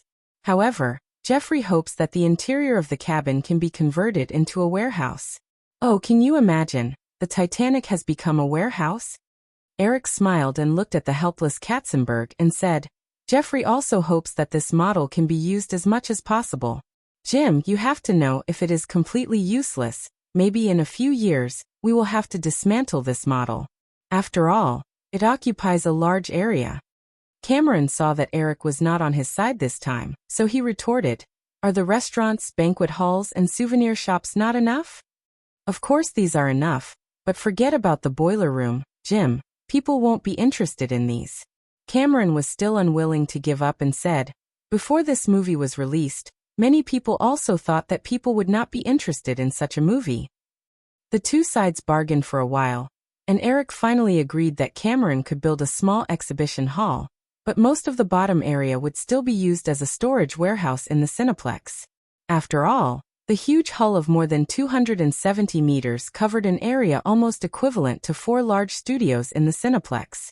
If it was not used, it would be very likely to be dismantled in the future, as Eric said.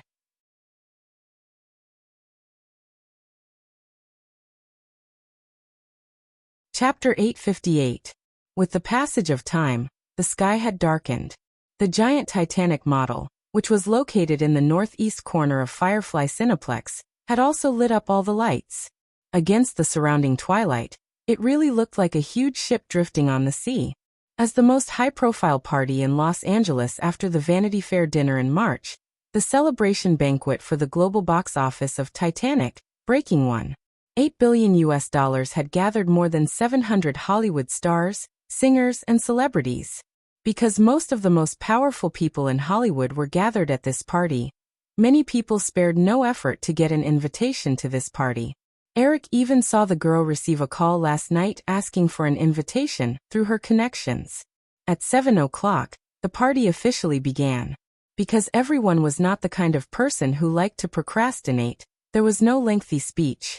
Katzenberg and Cameron each gave a simple speech and officially announced the news of the Titanic theme exhibition to the invited media. The party officially began. Although most of the areas of the Titanic model had not yet been opened, due to its inherent large size, more than 700 guests and a large number of service staff were scattered in the banquet hall, dining room, bow, and top deck. It did not seem crowded at all. Eric and Drew exchanged greetings with a group of more important guests, then went to the restaurant to eat something. In order to prepare for this party, Eric had been busy all afternoon, and now his stomach was rumbling with hunger. After taking 2 servings of food from the buffet table, Eric and the girl had just found an empty table when Elizabeth and Julia walked in through the door.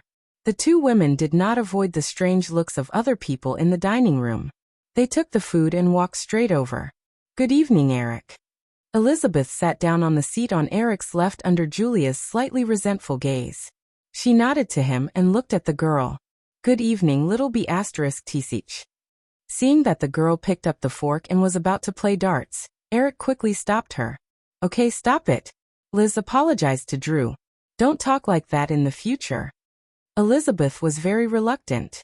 She pursed her lips and said, I'm sorry, little Drew. Humph. The girl shook the cutlery in her hand and said, If there weren't so many people here, I would definitely ask Natasha to beat you up. Elizabeth was not afraid at all. She raised her small chin and said, If you have the ability, do it yourself. I'm afraid that I'll disfigure you. Heh, you're not that pretty to begin with. What if? TSK, that would be too tragic. Eric was helpless against the 2 women's habitual bickering. He could only threaten them. If you two continue to bicker, I'll go somewhere else with Julia. Before Elizabeth and Drew could respond, Julia immediately looked at Eric expectantly and nodded like a chick pecking at rice. Yes, yes, yes. Elizabeth was very dissatisfied with Julia's reaction. What are you talking about? You really have no position. Liz, if you dare to yell at me again, I won't film for Fox anymore. The girl immediately took advantage of the situation. Yes, Julia, come to MGM. I'll give you 20 million yuan as a salary. Elizabeth teased. 20 million yuan. If you have the ability, bring me the contract now. I'll sign it for Julia. Eric interrupted the two kittens scratching each other in time, and picked a slightly more serious topic. He said, speaking of which, how much did you pay Julia for this film? Because of the half-real and half-fake relationship between the two women, Julia had basically been filming for Fox for the past few years. After last year's Shakespeare's Love, Julia quickly collaborated with Fox on a romance film.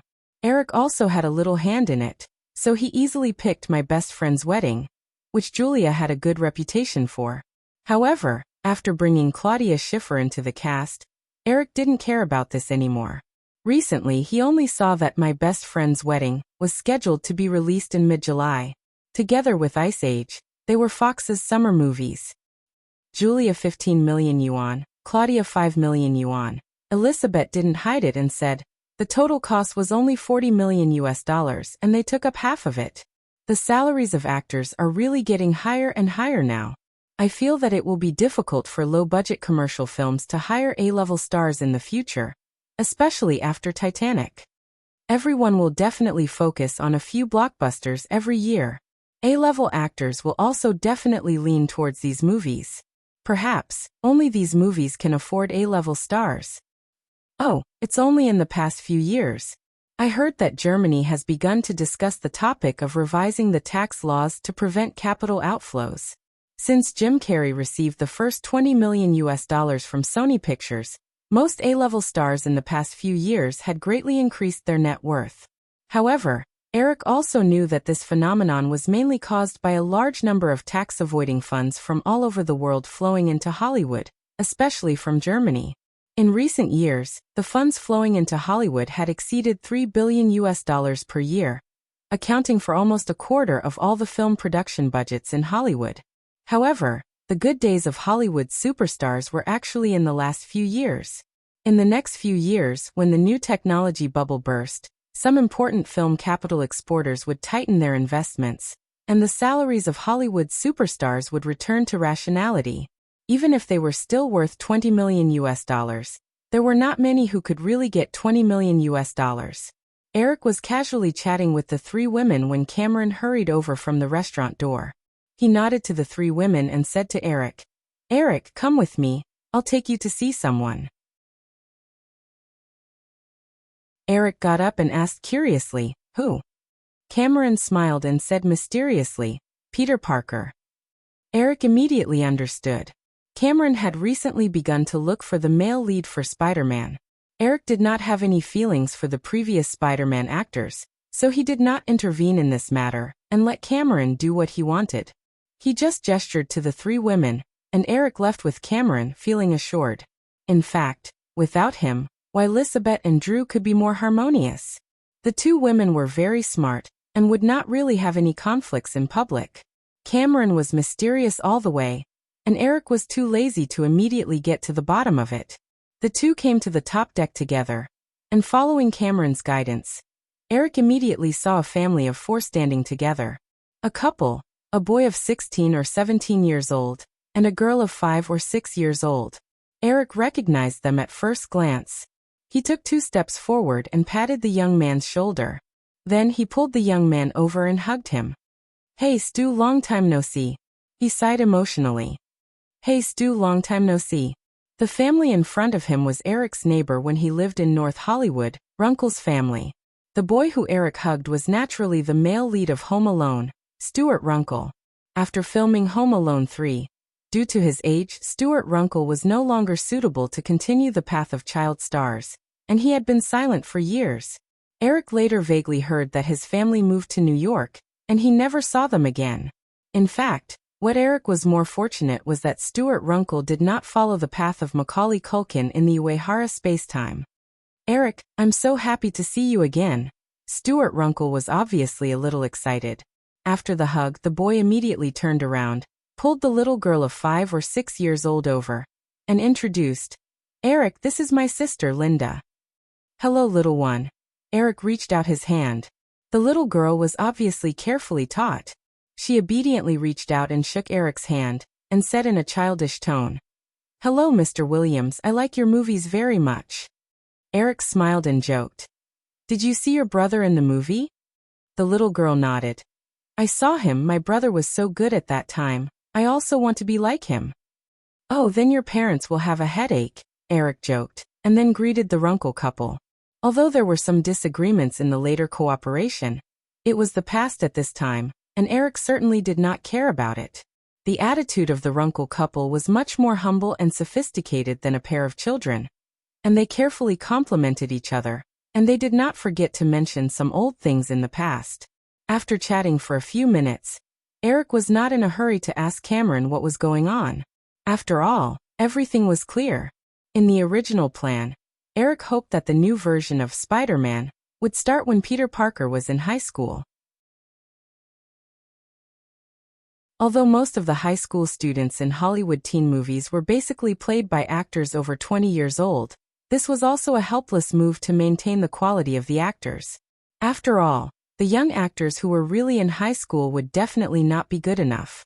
If there was an actor whose age completely matched the acting skills and met the requirements, the film company would definitely not refuse.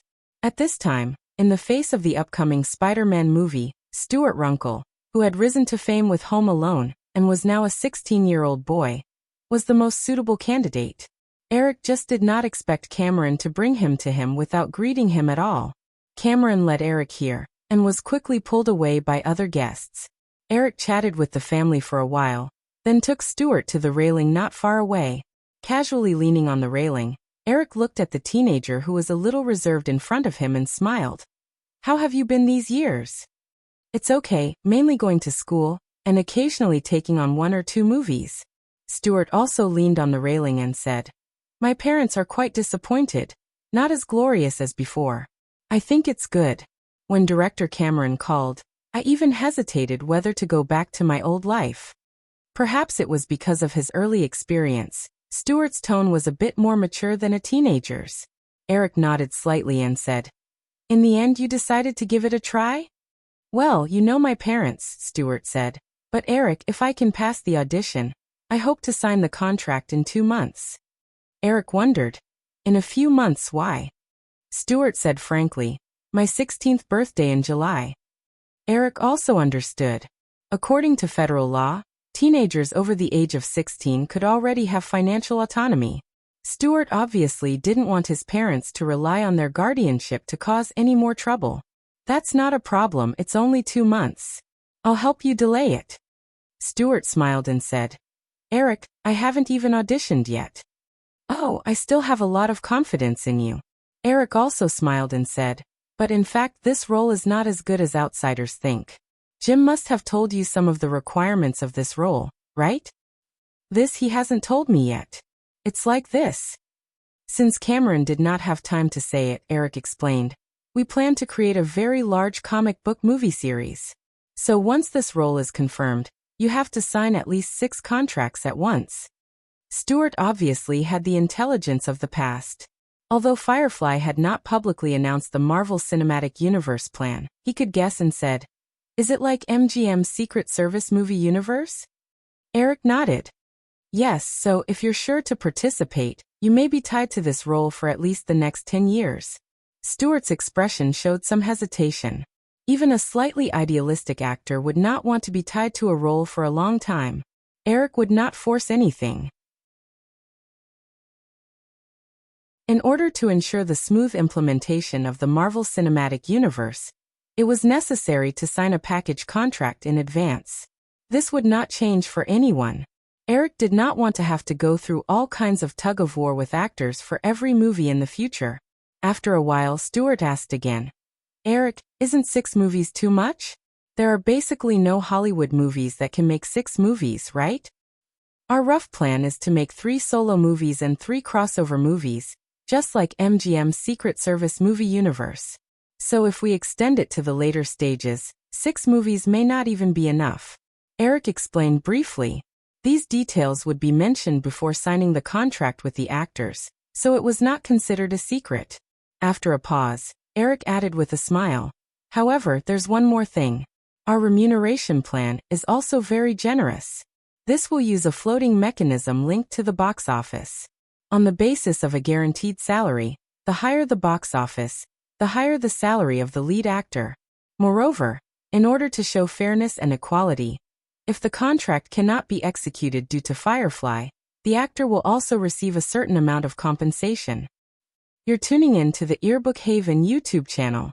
Don't forget to subscribe and join us on this journey to catch the most captivating stories.